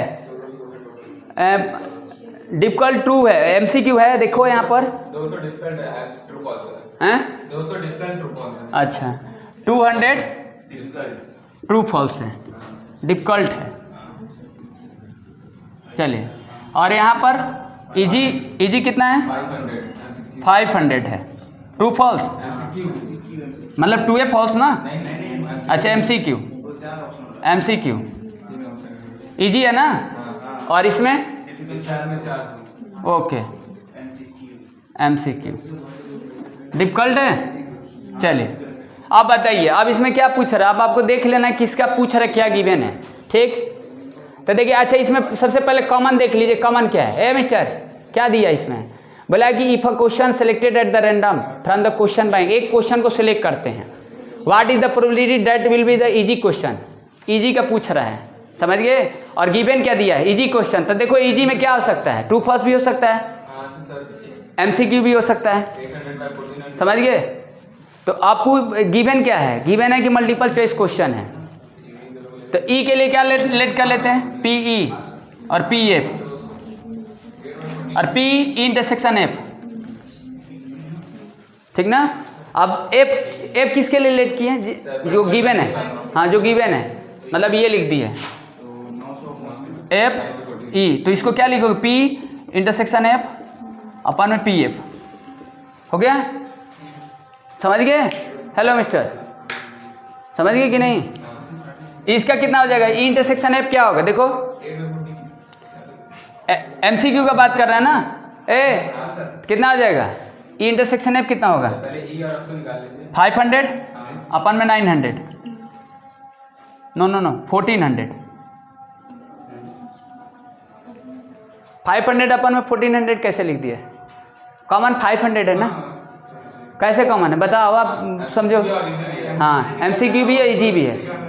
अब टोटल देख लो, टोटल सैंपल इसमें कितना है, 1400, चलिए ठीक है। और PF में देख लीजिए, अब इसको लिखने की तो ज़रूरत नहीं है, आप देख लीजिए वो F जो है ऑलरेडी हैपन है, समझ गए। और ई के लिए जो पूछ रहा है वो लिखे हैं, E/F का मतलब ये ऑलरेडी हैपन है, समझ गए। अभी गिवन है वो ई क्या है, किसका पूछ रहा है, क्या पूछ रहा है इसमें देखो, ईट बोला है ना, if a question selected random from the question bank, what is the probability that will be easy question, क्या पूछ रहा है, what is the easy question के लिए पूछ रहा है मिस्टर, वो MCQ के लिए था ना, तो इजी के लिए पूछ रहा है। तो कितना लिखोगे, ये सही है, 900 कैसे लिख दिए, 900 कैसे लिख दिए, हाँ इसका समझ गए। चलिए गुड, ये कैंसिल हो गया, ये कैंसिल हो गया, चेक कर लो आंसर, चलिए ठीक है ख़त्म। अब इसमें कर लेना, और कोई नहीं होगा, नहीं आ रहा है, एक बार ट्राई करके देखना, समझ गए। चलिए आप 13.2 में देखिए, कोई दिक्कत नहीं है बच्ची ना। अब इधर देखिए,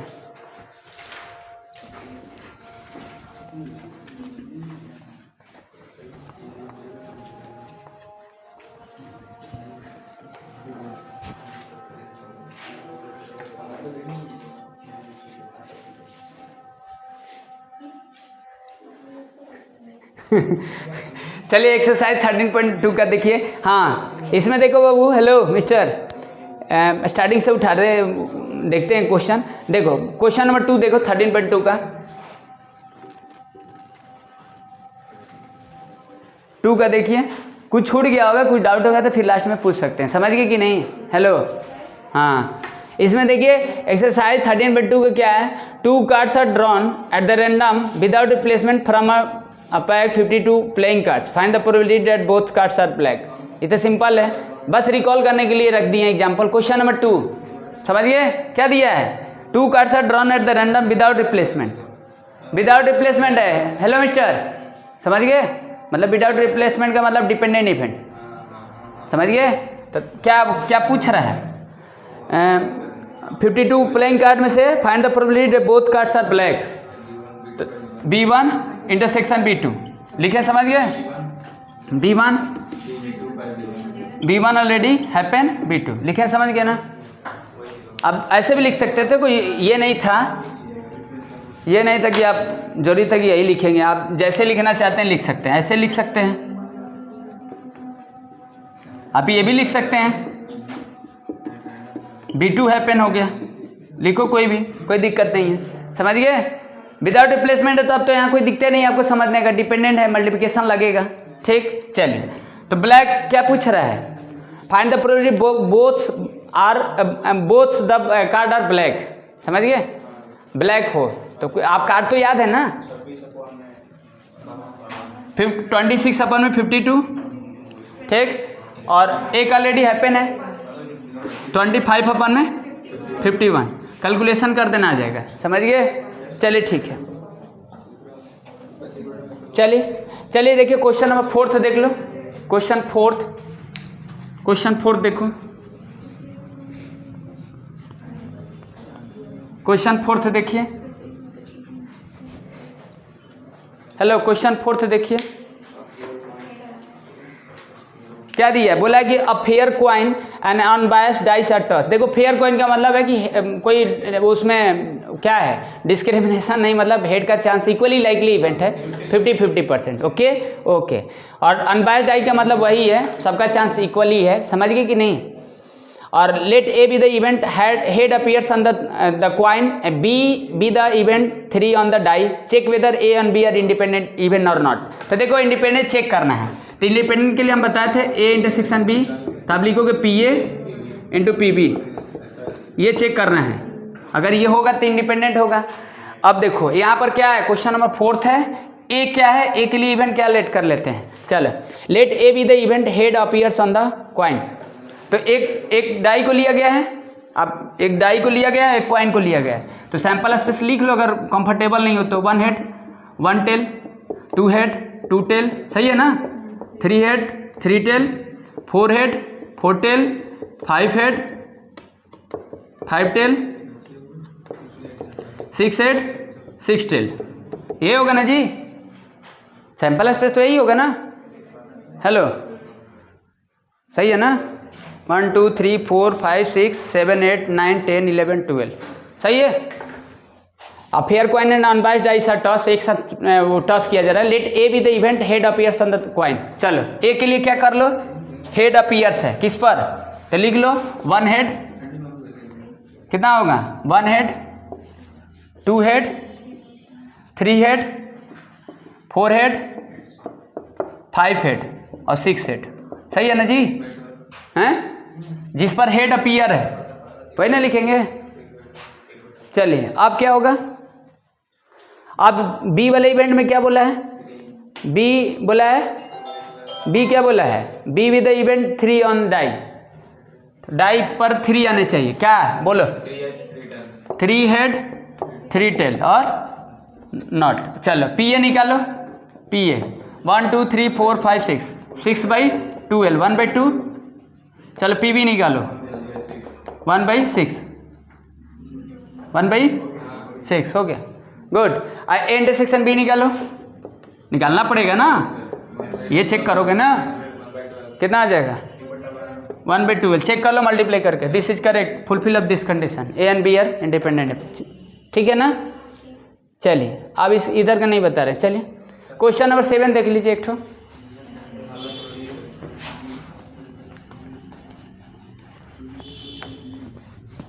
थ्री 3.2 क्वेश्चन नंबर 7।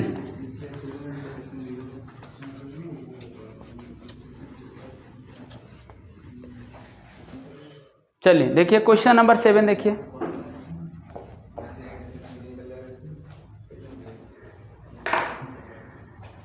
चलिए यहाँ देख लिखा है given that the events A and B are such that P A equal to 1/2, P n B is equal to 3/5, P B is equal to P, find P if they are mutually exclusive and independent. देखो दो case में पूछ रहा है P का value, hello mister mutually exclusive independent, P A दिया है, देखो पी ए कितना है, पी ए 1/2। जागृति देखिएगा, कोई लिखवा दे तो आप देखते रहिए, ऐसे मत बोल देना कभी, ठीक कि कोई बात नहीं। चलिए जहाँ पढ़ने के बात होगा वहाँ तो कुछ बोलेंगे ना। यहाँ पर देखिए हो गया, फाइंड पी पूछ रहा है, ए पी पूछ रहा है, पी ए दिया है, पी यूनियन बी दिया है, पी बी पी है एज्यूम किया है, और म्यूचुअली एक्सक्लूसिव है। म्यूचुअली एक्सक्लूसिव में क्या लिखते हैं, ये लड्डू लिखते हैं। तो अब ए यूनियन बी का फॉर्मूला देखिए, P A union B is equal to P A plus P B minus P intersection B, okay ठीक। पी ए कितना है देखिए, पी ए आपका 1/2 है, कितना है 1/2, P B I don't know, P यहाँ पर क्या दिया इंटरसेक्शन बी लड्डू, और ये 3/5। चलिए कैलकुलेशन कर लीजिए कितना आ जाएगा, लिख दें, कितना लिख दें 1/10। चलिए ये पहला केस हो गया ना। दूसरा केस में म्यूचुअली एक्सक्लूसिव है, अरे पहला में म्यूचुअली एक्सक्लूसिव था, सही है। म्यूचुअली एक्सक्लूसिव इंडिपेंडेंट है, मतलब इन दोनों का product P A intersection B equal P A into P B, ये करके देखना है, समझ गया ना। चलिए तो इसी को इरेज करके उसको भी कर देते हैं। तो ये देखिए, इसको करने से ये फायदा होगा ना कि आपको थोड़ा कंसेप्ट याद होगा, समझिए। भले छोटा क्वेश्चन है लेकिन आपका पूरा कंसेप्ट याद करा देगा। तो छोड़ो मत, आप इसको भी लगा लो, छोटे छोटे से ही आपका कंसेप्ट तैयार होगा। ये देखिए हो गया। क्या पूछ रहा था फिर? देखिए अब ये दिया है ना, P A intersection B equal to, ये दिया है ना P A into P B, ये गिवन है सेकेंड पार्ट में, है ना। है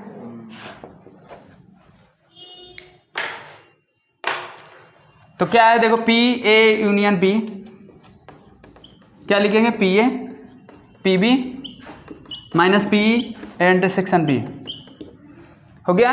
इसको लिखेंगे P A plus P B, इसको ब्रेक कर दें, P A into P B, तोड़ दिए ना, ये गिवन है। अब रख देंगे पी ए यूनियन बी है ये 3/5, ये कितना हो जाएगा? P A 1/2, P B P है, और यहाँ पर पी ए 1/2 और पी बी पी। कैलकुलेट कर देना, यहाँ से आ जाएगा। वो पी का वैल्यू मत रख देना, समझ गए? पी का वैल्यू कितना आ जाएगा? 1/5। गुड, ठीक हो गया। चलिए क्वेश्चन नंबर 11 देख लीजिए, थोड़ा सा याद कराने के लिए, समझ गए? हो गया। क्वेश्चन नंबर 11 देख लो, ऊपर का भी देख सकते हो आप लोग, ऊपर का हमको नहीं लग रहा कुछ।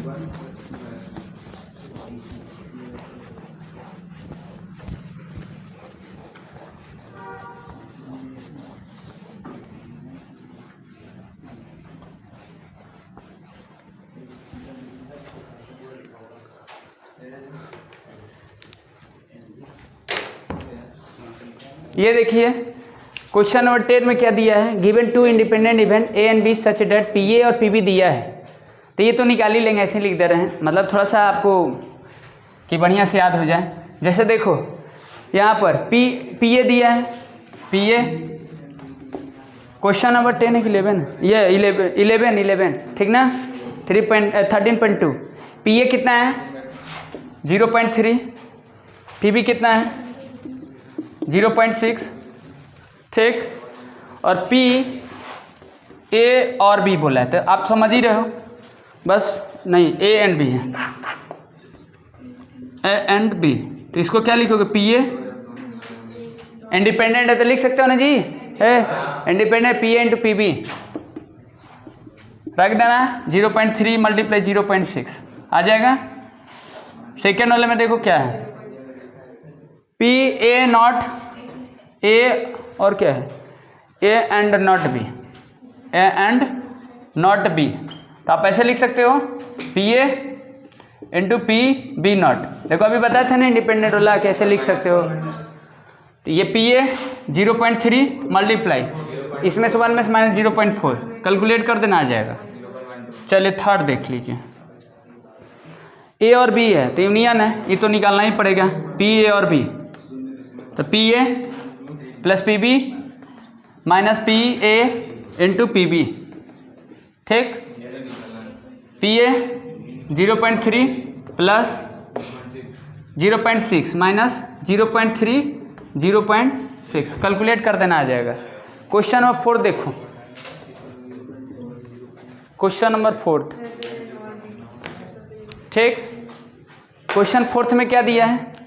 बोला है कि नाइदर ए और nor B, neither A nor B, A not and B not, यही ना, ए नॉट यही ना एंड बी नॉट। तो क्या लगाओगे? P A not into P B not, ऐसे लिख सकते हो। 1 में से इसको घटा दो 0.7 multiply P B not 0.4, calculate कर देना, आंसर आ जाएगा, ठीक। चलिए 14 देख लीजिए, ठीक हो गया। 14 देखो, पढ़िए 14 पढ़ लीजिए आप लोग, exercise 13.2।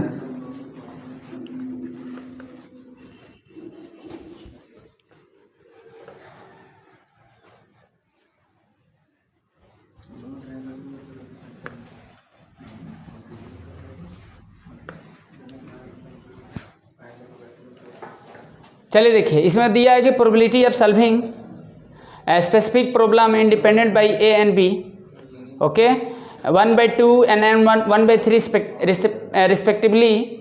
If both try to solve the problem independently, find the probability that the problem is solved. देखो the problem is solved, समझ गए। अब देखो हेलो मिस्टर, दो लोग हैं ए और बी हैं, समझ गए, दोनों इंडिपेंडेंट ही होंगे। लिखा भी है क्या? हाँ लिखा भी है, समझ गए। तो क्या बोला है? बोला है द प्रॉब्लम इज सॉल्व। पहला में क्या लिखा है? Question number 14 the problem solve. तो क्या लिखोगे? ऐसे लिख दोगे?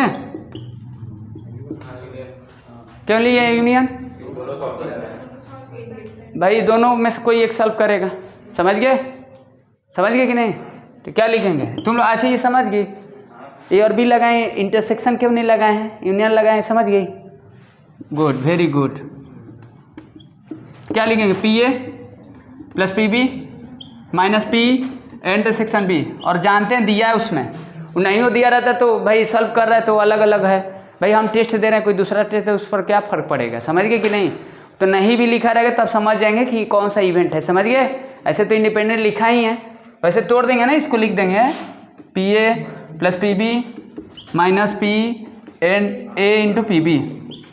इंडिपेंडेंट दिया है ना, उसको तोड़ दिए। क्या दिया? 1/2 1/3 माइनस 1/2, सॉरी यहाँ प्लस 1/2 1/3, कितना आ जाएगा? 5/6 1/6 4/6 2/3। क्या देख रहे हो? चलिए ठीक है, नहीं देख रहे थे, कैलकुलेशन देख रहे थे। हो गया? चलो ठीक है। अब इसमें देख लीजिए, चलिए एक 16 देख लीजिए। हैं? अरे हाँ सॉरी भूल ही गए थे। चलिए हाँ सही बोल रहे हो। सेकेंड पार्ट इसका देख लो, ओके। 14 का सेकेंड पार्ट देखो क्या दिया इसमें। Exactly one of them solve the problem. Exactly A करेगा तो बी नहीं करेगा, बी करेगा तो ए नहीं करेगा। बहुत सारे क्वेश्चन से हम लोग फैमिलियर है। तो ए करेगा तो बी नहीं करेगा, इंटरसेक्शन लगेगा, समझ गए? इंटरसेक्शन लगेगा, यहाँ पे दोनों में नहीं होगा।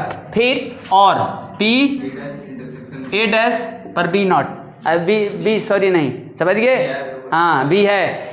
ए करेगा तो बी नहीं करेगा, और लगाए हैं भाई, ये केस करेगा तो ये केस करेगा, और लगा दिए, यूनियन लगा दिए, समझ गए? मतलब यहाँ प्लस हो जाएगा। तो ऐसे लिख सकते हैं P A intersection B not plus P, ठीक, ये ए नॉट इंटरसेक्शन बी। लिख दो P A P B not plus P A not P B, okay.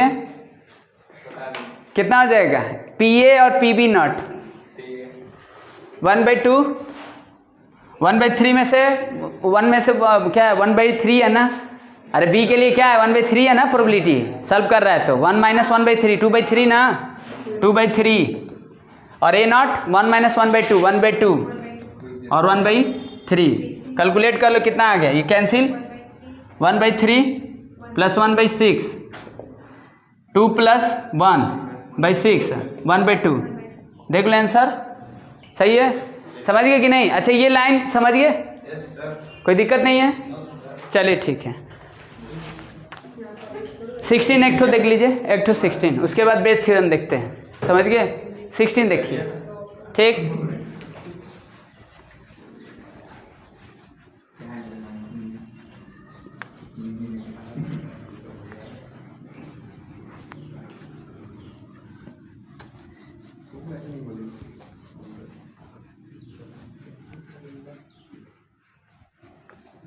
बड़ी मज़ा ले लेकर आप लोग पढ़ते हो ना, हैं? चलिए गुड। हाँ देखिए, अरे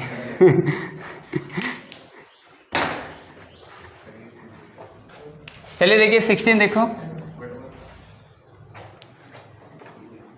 हाँ दिया है इसमें, देखो आप सेट पढ़े हो, सेट से है कुछ है नहीं, समझ गए? वेरी सिंपल क्वेश्चन है। दिया in a hostel 60% student read Hindi newspaper, 40% read English newspaper, 20% read both. Hindi and English news paper student selected at the random. देखो जी क्वेश्चन नंबर 16 देख लो क्या है। देखो आप पढ़े हो, डायग्राम यहाँ बनाने की तो जरूरत नहीं, आप तो देख ही कर बता दोगे आप लोग। तो क्या है बना दिया ऐसे ही। चलो ये हिंदी के लिए लेट कर लेते हैं, इंग्लिश के लिए लेट कर लेते हैं। ठीक,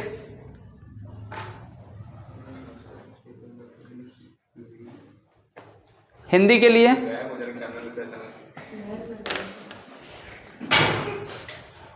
देखिए क्या दिया है। चलिए हाँ, हिंदी में कितना है देखो, हिंदी के लिए लेट कर लेते हैं एच पी एच। एच कितना है देखिए 60% है, 60/100। देखो जी ये हिंदी के लिए पूरा मिस्टर, ये हिंदी के लिए 60% है, ये 20% है और ये पूरा 60 है, ये 40 है। समझ गए। इंग्लिश के लिए कितना है 40%। चलो काट दो 0.4 0.6 ठीक है। अब हिंदी और इंग्लिश दोनों के लिए है ना, हिंदी इंटरसेक्शन इंग्लिश, ये इसमें दिया है 20%। ठीक, कितना है 20% है। चलिए हो गया। अब इसमें देखो क्वेश्चन पूछा है, 2 क्वेश्चन कर देते हैं, इसमें कुछ है नहीं। इसमें बोला है find the probability that C reads neither Hindi nor English news paper. समझ गए। ना हिंदी पढ़ती है ना इंग्लिश पढ़ती है, कौन? वही लड़की, बंगला पढ़ती होगी। देखो यहाँ पर सी रीड्स नाइदर हिंदी और नॉर इंग्लिश, तो इसको छोड़कर ये वाला पूछ रहा है ना, ये पोर्शन पूछ रहा है, ये पोर्शन पूछ रहा है ना। चलिए तो ये पूछ रहा है, देखो यहाँ पर डिमार्गन लगा दोगे आ जाएगा, डिमार्गन लगा दोगे तो आ जाएगा ना। क्या अभी डिमार्गन देखे थे ना? अच्छा चलिए डिमार्गन क्या ये ना पूछ रहा है ये, तो इसको ऐसे लिख सकते हो। अबे ये तो लगा निकाल लोगे ना, यही बोले डिमार्गन का यूज है। अभी तो कम यूज हुआ है, आप कुछ देख रहे हैं ना, अभी आप पूरा सीक्वेंस से क्वेश्चन लगाओगे ना तो उसका यूज होता है। समझ गए। डिमार्गन बहुत इंपॉर्टेंट है। चलिए तो ये कितना आ जाएगा, P H plus P minus P H intersection E. ठीक, कितना आ जाएगा 0.6 प्लस 0.4 0.2 कितना आ जाएगा मिस्टर? 1 माइनस 0.2 0.8। चलिए अब 1 में से 0.8 को माइनस कितना आ जाएगा भाई? 1 में से माइनस करेंगे ना, क्योंकि ये लगाएंगे ना, होने का नहीं होने का। हाँ ये होने ये नहीं होने, और यही इसके इक्वल है, तो 1 माइनस 0.8 कर दो, कितना आ जाएगा 0.2। यही आंसर होगा। समझ गए? आया समझ में? चलिए दूसरा पार्ट देख लो, सेकेंड 16 का और देख लो। एक ठो कंडीशनल बेस क्वेश्चन पूछ रहा है। हेलो बच्ची, ठीक क्या पूछा है? क्या पूछा है बोलो। अब उसमें देखो क्या पूछा आ रहा है समझ में। 16 का सेकेंड तो देखो,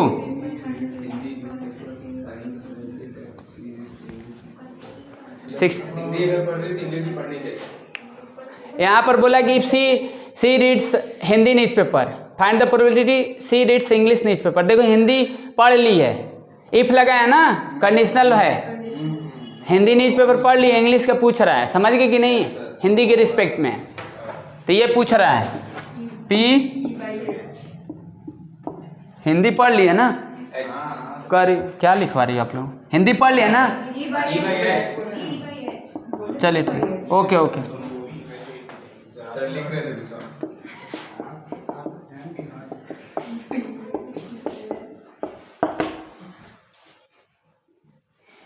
ये देखिए इंटरसेक्शन एज कितना है 0.2 और पीएच कितना है 0.6। काट दो 1/3।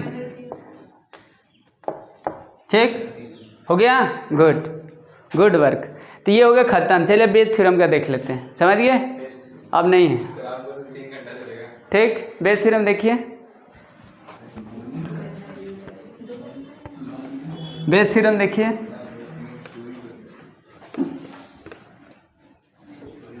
नहीं और कुछ छोड़ दिए होंगे तो आप लोग पूछ सकते हो। समझ गए मिस्टर? कोई दिक्कत है?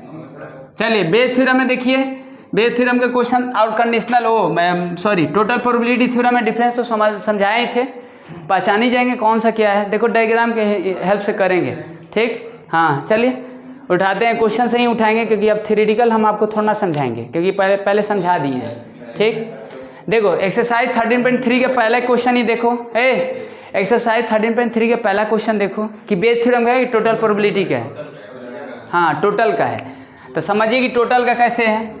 हाँ देखो यहाँ पर क्या दिया है, बोला है कि अब देख लेना, बहुत इंपॉर्टेंट है, समझिए बहुत इंपॉर्टेंट है प्रोबेबिलिटी के, यही तो आपका ज़्यादा इंपॉर्टेंट माना जाता है। बोला है इसमें कि an urn contain 5 red and 5 black balls. 5 red है, देखो 5 ब्लैक है, आप उसको फिल करो, देखो किसका है, बेज का है कि किसका है। स्ट्रेट फॉरवर्ड पूछेगा तो टोटल होगा, आगे का बाद पीछे आएगा, हाँ फ्यूचर दे देगा, पास्ट का पूछेगा तो बेज होगा, समझ गए। और स्ट्रेट पूछेगा, सीधा पूछेगा तो टोटल हो जाएगा, ठीक। देखो मल्टीप्लिकेशन कंडीशनल इंडिपेंडेंट डिपेंडेंट जो समझ गया उसके लिए कुछ नहीं है, ठीक। हाँ देखो क्या दिया है, एक अन है, जैसे देखो इसमें 5 रेड है और डायग्राम से ही करना, 5 ब्लैक है, ठीक। 5 रेड है, 5 ब्लैक बॉल है, ठीक ना जी मिस्टर।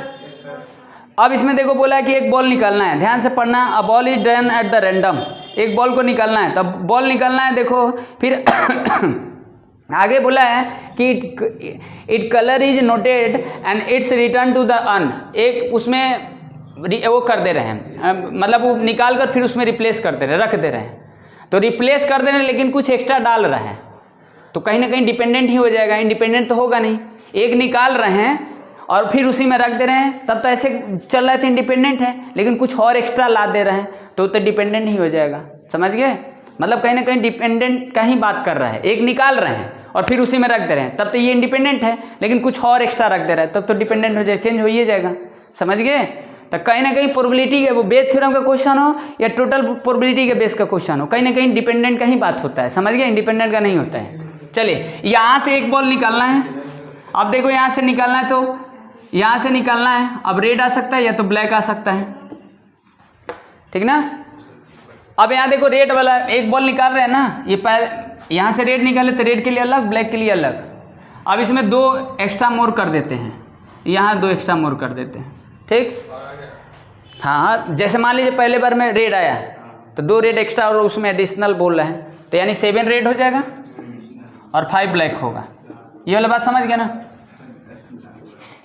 5 ब्लैक होगा, ये बात समझ गए भाई। एक निकालना है, रेड आया तो 2 रेड और एक्स्ट्रा डाल देना, वो तो डालना ही है, जितना पहले था उतना तो रहेगा ही, 2 और डालना है, 5 ही रहेगा, 5 पहले था, एक निकाले तो 5 ही ना रहेगा, उसमें डाल दिए तो, लेकिन 2 और एक्स्ट्रा है तो 7 हो जाएगा, 7 हो जाएगा। और ब्लैक पर तो कोई प्रभाव नहीं पड़ेगा, तो हम दूसरा केस ले लिए ब्लैक के लिए। पहला केस हो गया रेड आया तो 2 एक्स्ट्रा रेड डाल दिए, एक ब्लैक आया तो 2 एक्स्ट्रा ब्लैक डाल दिए, तो अब ब्लैक कितना हो जाएगा, 7 ब्लैक हो जाएगा और 5 रेड हो जाएगा, ठीक।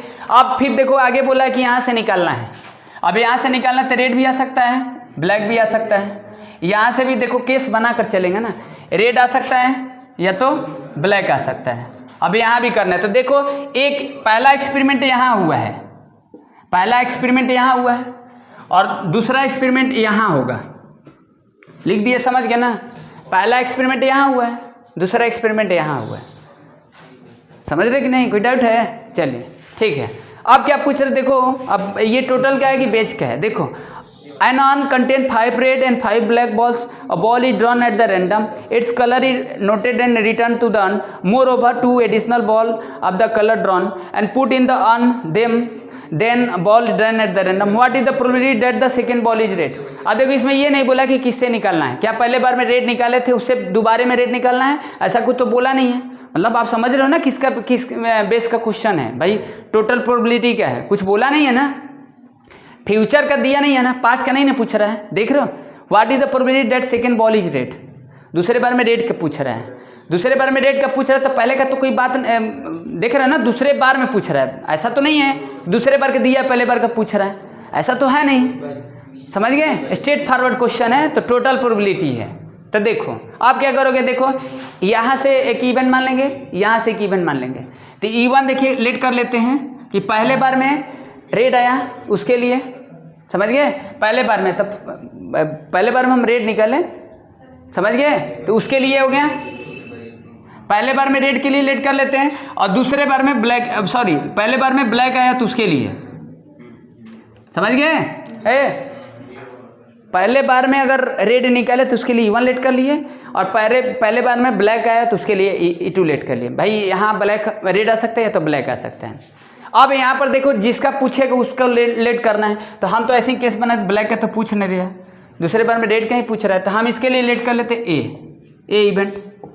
बात समझ गए। अब ये इवेंट क्या है, समझ रहे हो ना, क्या है कि पहले बार में देखो रेड आया तो उसके लिए हम E1 लेट कर लिए, या तो पहले बार में ब्लैक आया तो उसके लिए हम E2 लेट कर लिए। अब दूसरे बार में रेड आएगा तो हो सकता है कि पहले बार में ब्लैक आया हो उसमें से रेड निकाला हो, या तो पहले बार में रेड आया हो फिर दूसरे बार में रेड निकाला हो, तो रेड से आया होगा रेड, समझ गया ना। या यहाँ पर देख रहे ना कि पहले बार में रेड आया है फिर दूसरे बार में भी रेड आया, तो इसके ये रास्ता चलेगा ये वाला, फिर ये वाला चलेगा, ये वाला को छोड़ देंगे, ब्लैक वाला का बात नहीं कर रहा है। दूसरे बार में रेड हो ना उसके लिए लेट किए हैं। अब दूसरे बार में रेड हो या तो ये यहाँ से हो या तो यहाँ से हो, क्योंकि यहाँ भी तो रेड मिलेगा उसको, यहाँ भी तो रेड मिलेगा, समझ गए, बात समझ गए। तो अब क्या पूछ रहा है, मतलब ये पूछ रहा है, हेलो ये पूछ रहा है ना,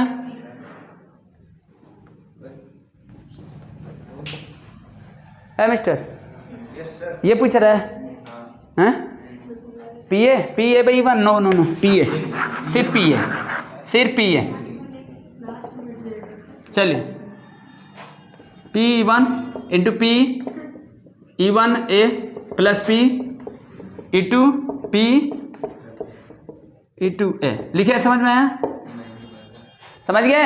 अरे देखो पहले बार में रेड आया दूसरे बार में रेड आया, या तो यही केस होगा और लगेगा तो और यहाँ पर प्लस लग गया, ये हो सकता है, और या तो ये हो सकता है, समझ गए, बात समझ में आया। हाँ मिस्टर बोलो।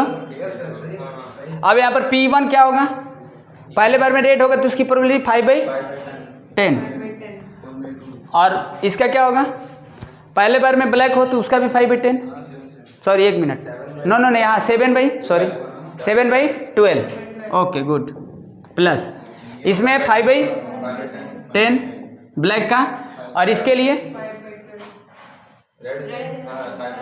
हाँ 5/12 कैलकुलेट कर देना आ जाएगा, समझ गए, आया बात समझ में, समझ गए कि डाउट है, कोई दिक्कत है, बस मानने वाला थोड़ा सा देखना और अच्छे से समझना है। चलिए क्वेश्चन नंबर 4 देखिए, ठीक सही है ना, कल आ जाएगा, कैलकुलेट कर देना आ जाएगा। चलिए क्या देख लिए मिस्टर, चलिए क्वेश्चन नंबर 4 देखिए, और कोई देख लेना आप इसमें से।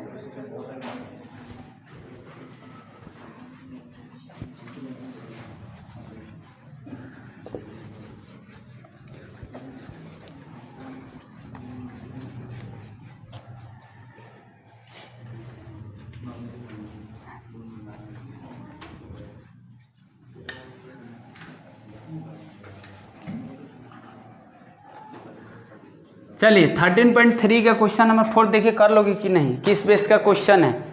देखो बोला है, अब 2 और 3 इजी क्वेश्चन है, कर सकते हैं आप लोग, समझ गए। हाँ 4th एक बता देते हैं, एक इधर 6 बता देंगे और इधर 10 और इधर एक और बता देंगे, समझ गए। चलिए एक 12 बता देंगे।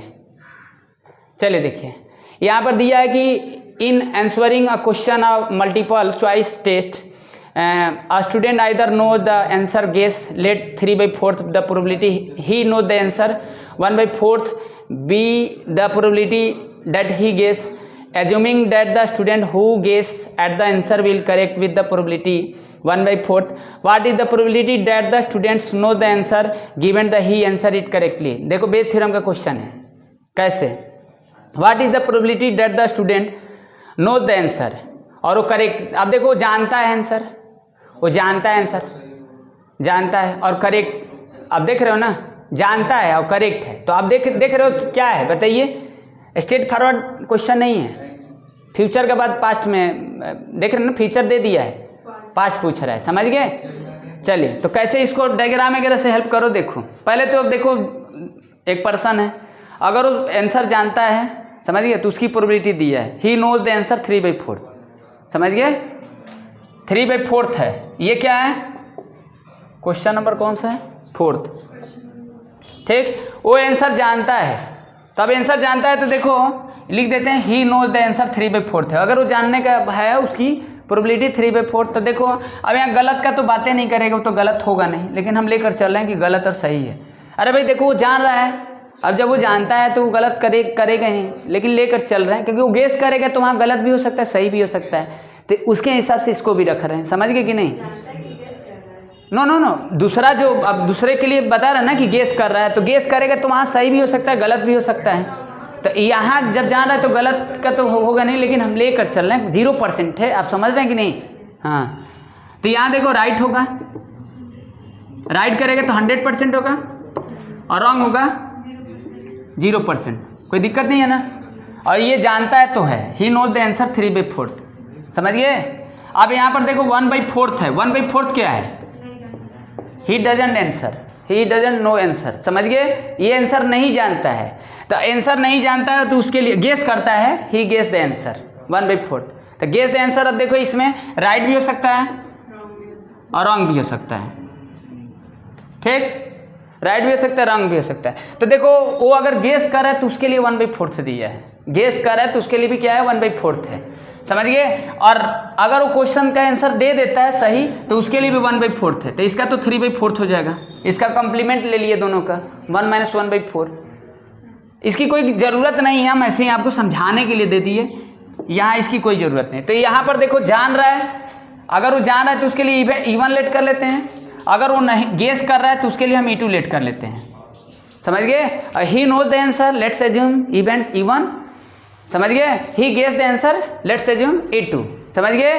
अगर वो सही करता है तो उसके लिए एज्यूम कर लेते हैं A इवेंट, अगर वो जानता है सही करेगा ही तो उसके लिए A लेट कर लिए, अगर वो गेस कर रहा है और उसमें सही कर रहा है तो उसके लिए भी A हो गया, दोनों के लिए कॉमन होगा ना, बताया था ना कॉमन होगा दोनों के लिए।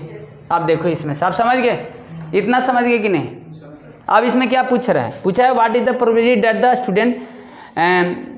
The students know the answer given he answer it correctly, वही इसी का बात कर रहे हैं, समझ गए। यानी देखो P1 पहले लिख लो, P1 कितना होगा 3/4, ठीक। अब क्या होगा देखो E2 लिख लो 1/4, ठीक। अब क्या लिखेंगे, E1 होगा तभी ये होगा, हम तो सीधा चलेंगे ना, फिर उसके हिसाब से आएंगे, ये पूछेगा ना A/E1 पूछ रहा है, तो आप तो पहले सीधा चलोगे ना, E1 हो चुका है A, अरे तो ये हम लिख रहे हैं E1 पहले हो गया, तो ये लिखेंगे ना इसकी प्रोबेबिलिटी 1, इसको क्या लिखो, पहले ये होगा, जानेगा तभी तो सही करेगा, तो ये हो गया 100% क्या है, जानेगा तब वो सही कर रहा है, तो ये होगा, ठीक है। यहाँ पर E2 A 1/4 अब निकालना है, समझ गए, आप तो समझ गए क्या निकालना है, यहाँ लिख देते हैं। पूछ रहा है क्या, A/E1 पूछ रहा है, हाँ ठीक है, एक मिनट, हाँ E1/A, गुड हो गया, P/E1 into P/A/E1 plus P/E1 into P/A/E1 plus P/E2 P/A/E2 कर लेंगे ना, अब कैलकुलेट कर लेंगे, रख देंगे, आ जाएगा, आप कोई दिक्कत नहीं है ना, ठीक। चलिए ठीक है, एक क्वेश्चन और देखो इसमें से, क्वेश्चन नंबर 6 देखिए। हेलो जागृति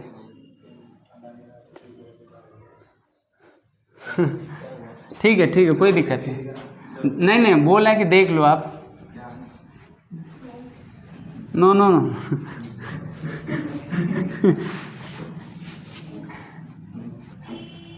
चलिए क्वेश्चन नंबर 6 देख लो, 6 बताओ, 6 कर लोगे कि नहीं, 6 इजी है, 6 एक 6 देख लीजिए और एक 12 देख लीजिए, ठीक। 6 देख लो और 12 देख लो, ठीक। 6 देखिए, 6 पढ़िए।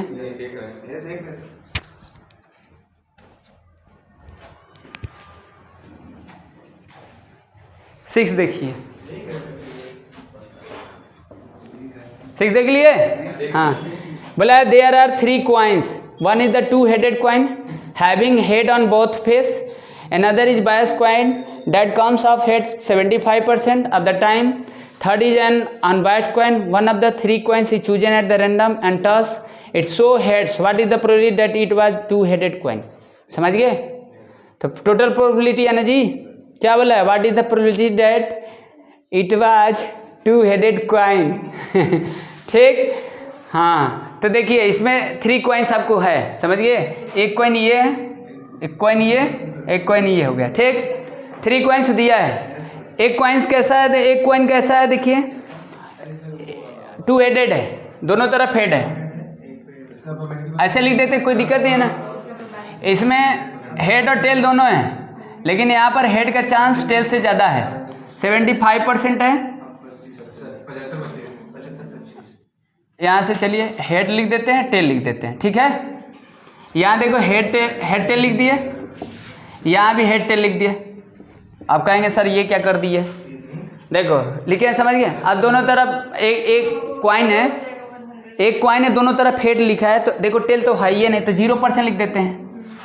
टेल 0% है और इन 100% हो गया, ठीक। और इसमें देखिए एक आपका ये भी देखो अनबायस्ड कॉइन ही है, ये भी अनबायस्ड है, लेकिन ये अनबायस्ड नहीं बोल सकते हैं क्योंकि इसमें कहीं ना कहीं हेड का चांस ज़्यादा, इक्वली लाइकली नहीं है। यहाँ पर इक्वली है, इसमें 50-50% है, यहाँ 50% रखा है, यहाँ भी 50% रखा है, ओके। और यहाँ पर 75% और यहाँ 25%, ठीक ना, समझ गए। ए मिस्टर, समझ गया ना। 3 कॉइन्स दिया है, दोनों तरफ हेड है, तो हेड ही आएगा, 100% होगा, टेल का 0% लिख दिए। एक कॉइन दूसरा है जिसमें हेड का चांस 75% है, टेल का 25 होगा रिमेनिंग, और यहाँ पर हेड टेल है 50-50 इक्वली लाइकली है, समझ गए। तो अब इसमें से कॉइन को चूज करना है, तो चूज करोगे तो 100% में 3 तो 33 होल 1/3 यानी 1/3 प्रोबेबिलिटी चूज करने की, E1 E2 E3, समझ गए। मतलब E1 इस कॉइन को चूज करेंगे तो उसके लिए इवेंट हो गया, E2 इसके लिए लेट कर लेते हैं, E3 इसके लिए लेट कर लेते हैं, समझ गए। अरे 3 कॉइन है ना, अंधेरे में रखा उठाना है, समझ गए कि नहीं। तो चांस कितना होगा, P1 P2 लिख देते हैं, P3 1/3, ठीक हो गया मिस्टर। ये लिखे समझ में आया, P1 P2 P3, चलिए ठीक है। हाँ तुम तो चलिए, हाँ E1 देखिए, ये इसके लिए E1 लेट किया है, इसके लिए E2 और इसके लिए E3। अब देखो उसमें क्या पूछा है, पूछा है कि शो हेड्स, हाँ, one of the 3 coins chosen at the random toss 2 heads as show heads, what is the probability that 2 head, हाँ E1/A पूछा, तो हम E1 पहले A/E1 निकाले ना, चलिए A/E1 निकालिए, 100% 1 आ जाएगा ना, ये होगा तभी ये होगा, चलिए ठीक है। PA/E2 क्या होगा, PA/E2 कितना हो जाएगा, हाँ लिख दीजिए, चलिए ठीक है। हाँ P 3/4 लिख दो, अच्छा चलो लिख दो, कोई बात नहीं, हो गया। P तो उधर क्या बोले, P 3/4 इधर बोलना चाहिए ना। वेरी गुड, एक्सीलेंट लड़की हो, जाकर घर पर बोलोगी। चलिए मामी से ये PA/3 कितना होगा, 1/2, गजब पढ़ते गजब पढ़ते। चलिए देखिए अब यहाँ पर क्या निकालना है, अब तो समझिए कि ये टोटल प्रोबेबिलिटी के बेस का क्वेश्चन है, ठीक। What is the probability that it was the 2 headed coin, दोनों तरफ जो हेड हो वही पूछ रहा है, समझ गए। तो यही होगा ना, दोनों तरफ हेड, समझ गए। चलिए और हेड शो कर रहा है, चलिए तो क्या लिखें, E1/A, चलिए इसको ये लिख देंगे ना, P E1 into P A by one plus upon sorry, ठीक, ये आपके फेवर में हो गया। फिर लिखेंगे P E one into P A by one plus P E two और P A by E two plus P E three into P A by E three. Calculate करके बताइए। आंसर है, डायरेक्ट बता दे रहे हो आप लोग। अरे तो ये इसको लिख लो पहले। ये कितना होगा 1, ये सॉरी 1/3 1, तो 1/3 इंटू 1 1/3 इंटू 1 प्लस इसका 3/4 इंटू 1/3, यही ना, और ये 1/3 इंटू 1/2 कितना आ जाएगा आंसर? चलिए एक क्वेश्चन और 12 देखिए। 12 बढ़िया क्वेश्चन है, याद है 12? चलिए, और हो गया लगभग, मैं देख लिया आप लोग।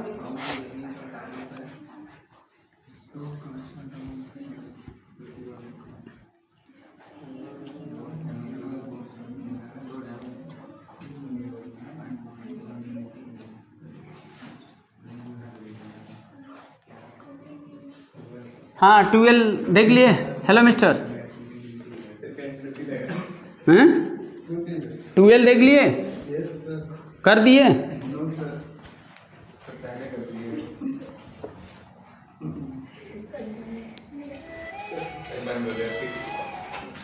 ट्वेल्व देखिए, 12 चलिए एक last one more question, exercise 13.3 का 12 देख लीजिए, बस इम्पोर्टेंट क्वेश्चन है, ठीक हो गया लगभग में, समझ गए? चलिए 12 देखिए क्या है। हाँ इसमें देखिए क्या दिया है, ठीक दिया इसमें कि a card from a pack 52 cards is lost and from the remaining card of the pack 2 cards are drawn and are found to be both diamonds. समझ गए? Find the probability of the lost card being diamond. समझ गया ना? Probability Bayes theorem का question है, lost किया और पहले डायमंड हेराया होगा। समझ गए? या देख रहे हैं ना क्या लिखा है, क्या लिखा है? 2 कार्ड्स आर ड्रॉन और found to be both diamond. समझ गए? और फिर बोला find the probability lost card being diamond. तो टोटल बेस थ्योरम का क्वेश्चन है ना, बताइए किसका है? बेस थ्योरम का। ठीक चलिए, तो देखिए क्वेश्चन क्या है, बढ़िया क्वेश्चन है, ठीक ना। देखिए पहले 52 कार्ड है, अब देखिए 52 कार्ड है, तो जैसे मान लीजिए आपके पास 52 कार्ड है, ठीक ना। अब एक कार्ड अगर आप निकालते हैं, जैसे एक कार्ड निकालते हैं तो बिना देखे आप निकालते हैं भाई, बिना कार्ड देखे निकालते हैं, तो उसका आप चांस बताते हैं, उसकी प्रोबेबिलिटी बताते हैं। और मान लीजिए आपके पास 52 कार्ड है, एक कार्ड गिर गया, तो गिर गया या बिना देखे निकालते, बात तो एक ही है।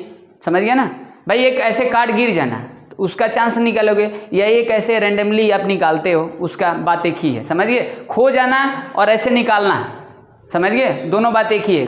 खोने का मतलब है वो भी आप एक एक्सपेरिमेंट कर रहे हो, गिर गया, पता नहीं है, रैंडमली हुआ। समझ गए कि नहीं?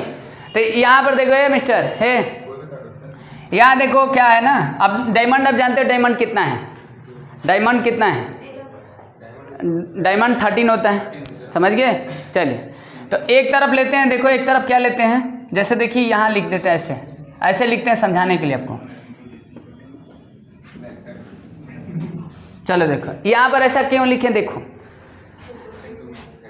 यहाँ पर देखिए, यहाँ पर लॉस्टेड लिख देते हैं, चलिए लॉस्ट डायमंड, ठीक लॉस्ट हो गया लॉस्ट हो गया, लॉस्ट डायमंड हो गया। यहाँ पर लिख देते हैं, क्या लिखें, क्या लिखें? अरे डोंट लॉस्ट डायमंड, ओके। हाँ यहाँ पर इसका कॉम्प्लीमेंट यही ना होगा, मतलब क्या लिखें जी मिस्टर, क्या लिखेंगे? अरे वो नहीं, हम बता रहे हैं आपको समझाने के लिए लिखे ना, आप टेंशन मत लो देखिए ये क्यों लिखे, देखो देखो क्यों लिखे, उसका मतलब आप समझाते हैं। जैसे देखिए ये 13 है, ये आपका डायमंड है, और एक जो खो गया ना वो डायमंड को छोड़कर खोया है, तो हम 51 लिख दिए भाई। एक खोया है तो डायमंड को छोड़े तो 51, आप समझ रहे हो ना? ऐसे लिखे समझाने के लिए। अरे 13 है आपके पास डायमंड है, डायमंड नहीं खोया है, तो एक कार्ड खोया है तो 52 में से नहीं खोया है, तो ऐसे लिखे, ये प्रोबेबिलिटी नहीं लिखे हैं, समझाने के लिए लिखे हैं, समझिए आप प्रोबेबिलिटी मत समझना, ऐसे मान लो, चलो ठीक है। और यहाँ पर ही डजन लॉस्ट डायमंड, चलिए ठीक है, अब ठीक है ना, समझिए बच्ची, इसके लिए हो गया। अब यहाँ पर देखो ये लॉस्ट हुआ, डायमंड लॉस्ट किया, तो 2 देखो क्या लिखे, ही डजंट लॉस्ट डायमंड, समझ गए हैं, हाँ he or she whatever you take, गजब हाल है, ही और सी, चलो ठीक ना, कोई बात नहीं। अब यहाँ से देखो 2 कार्ड निकालना है, ठीक, हाँ देखिए, तो यहाँ पर देखो ये क्या लिखे हैं, अब देखो यहाँ पर क्या है 12, अब 51 का मतलब समझ रहे हो, 13 डायमंड होता है, एक हो गया तो 12 डायमंड होगा, तो एक 51 होगा, तो यहाँ पर इवन अगर वो लॉस्ट करता है, 12 51 का मतलब नहीं समझे, अरे 12 का मतलब है आपका डायमंड 12 है और टोटल आपका 51 है, वैसे लिखे हैं। और यहाँ पर देखो 13 है आपके पास, जिसमें 51 है, 13 डायमंड आपके पास है, लेकिन एक जो खोया है वो डायमंड नहीं खोया है, समझ गए, ये चीज़ है, ठीक है।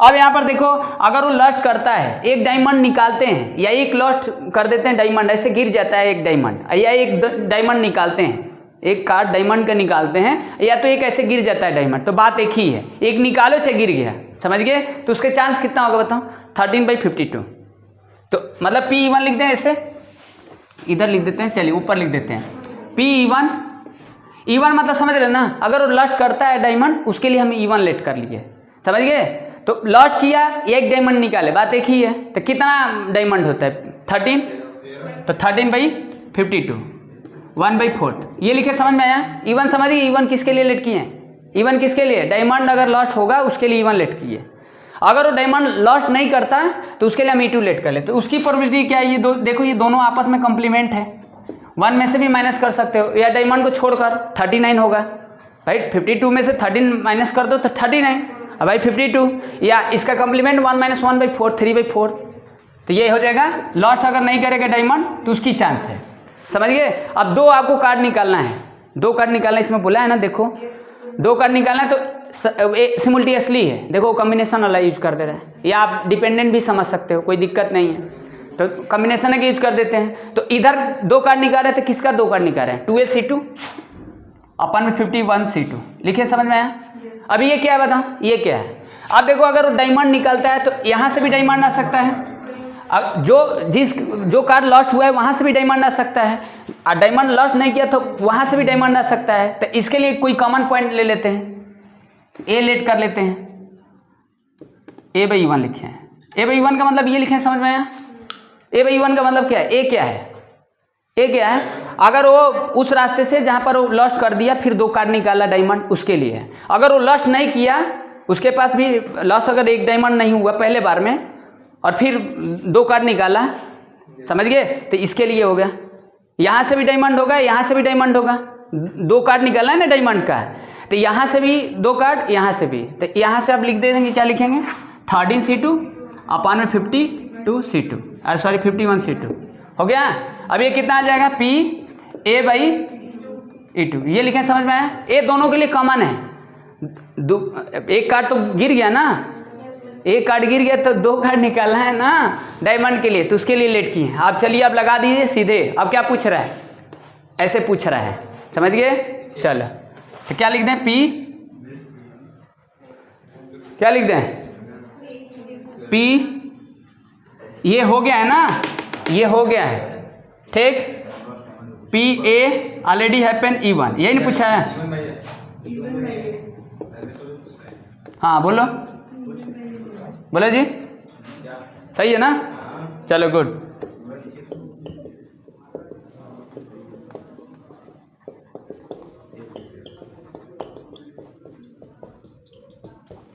हो गया, ठीक, आप यहाँ कैलकुलेट कर दो, रख दो, क्या आ जाएगा, समझ गए, डन, चले ठीक है, फिनिश।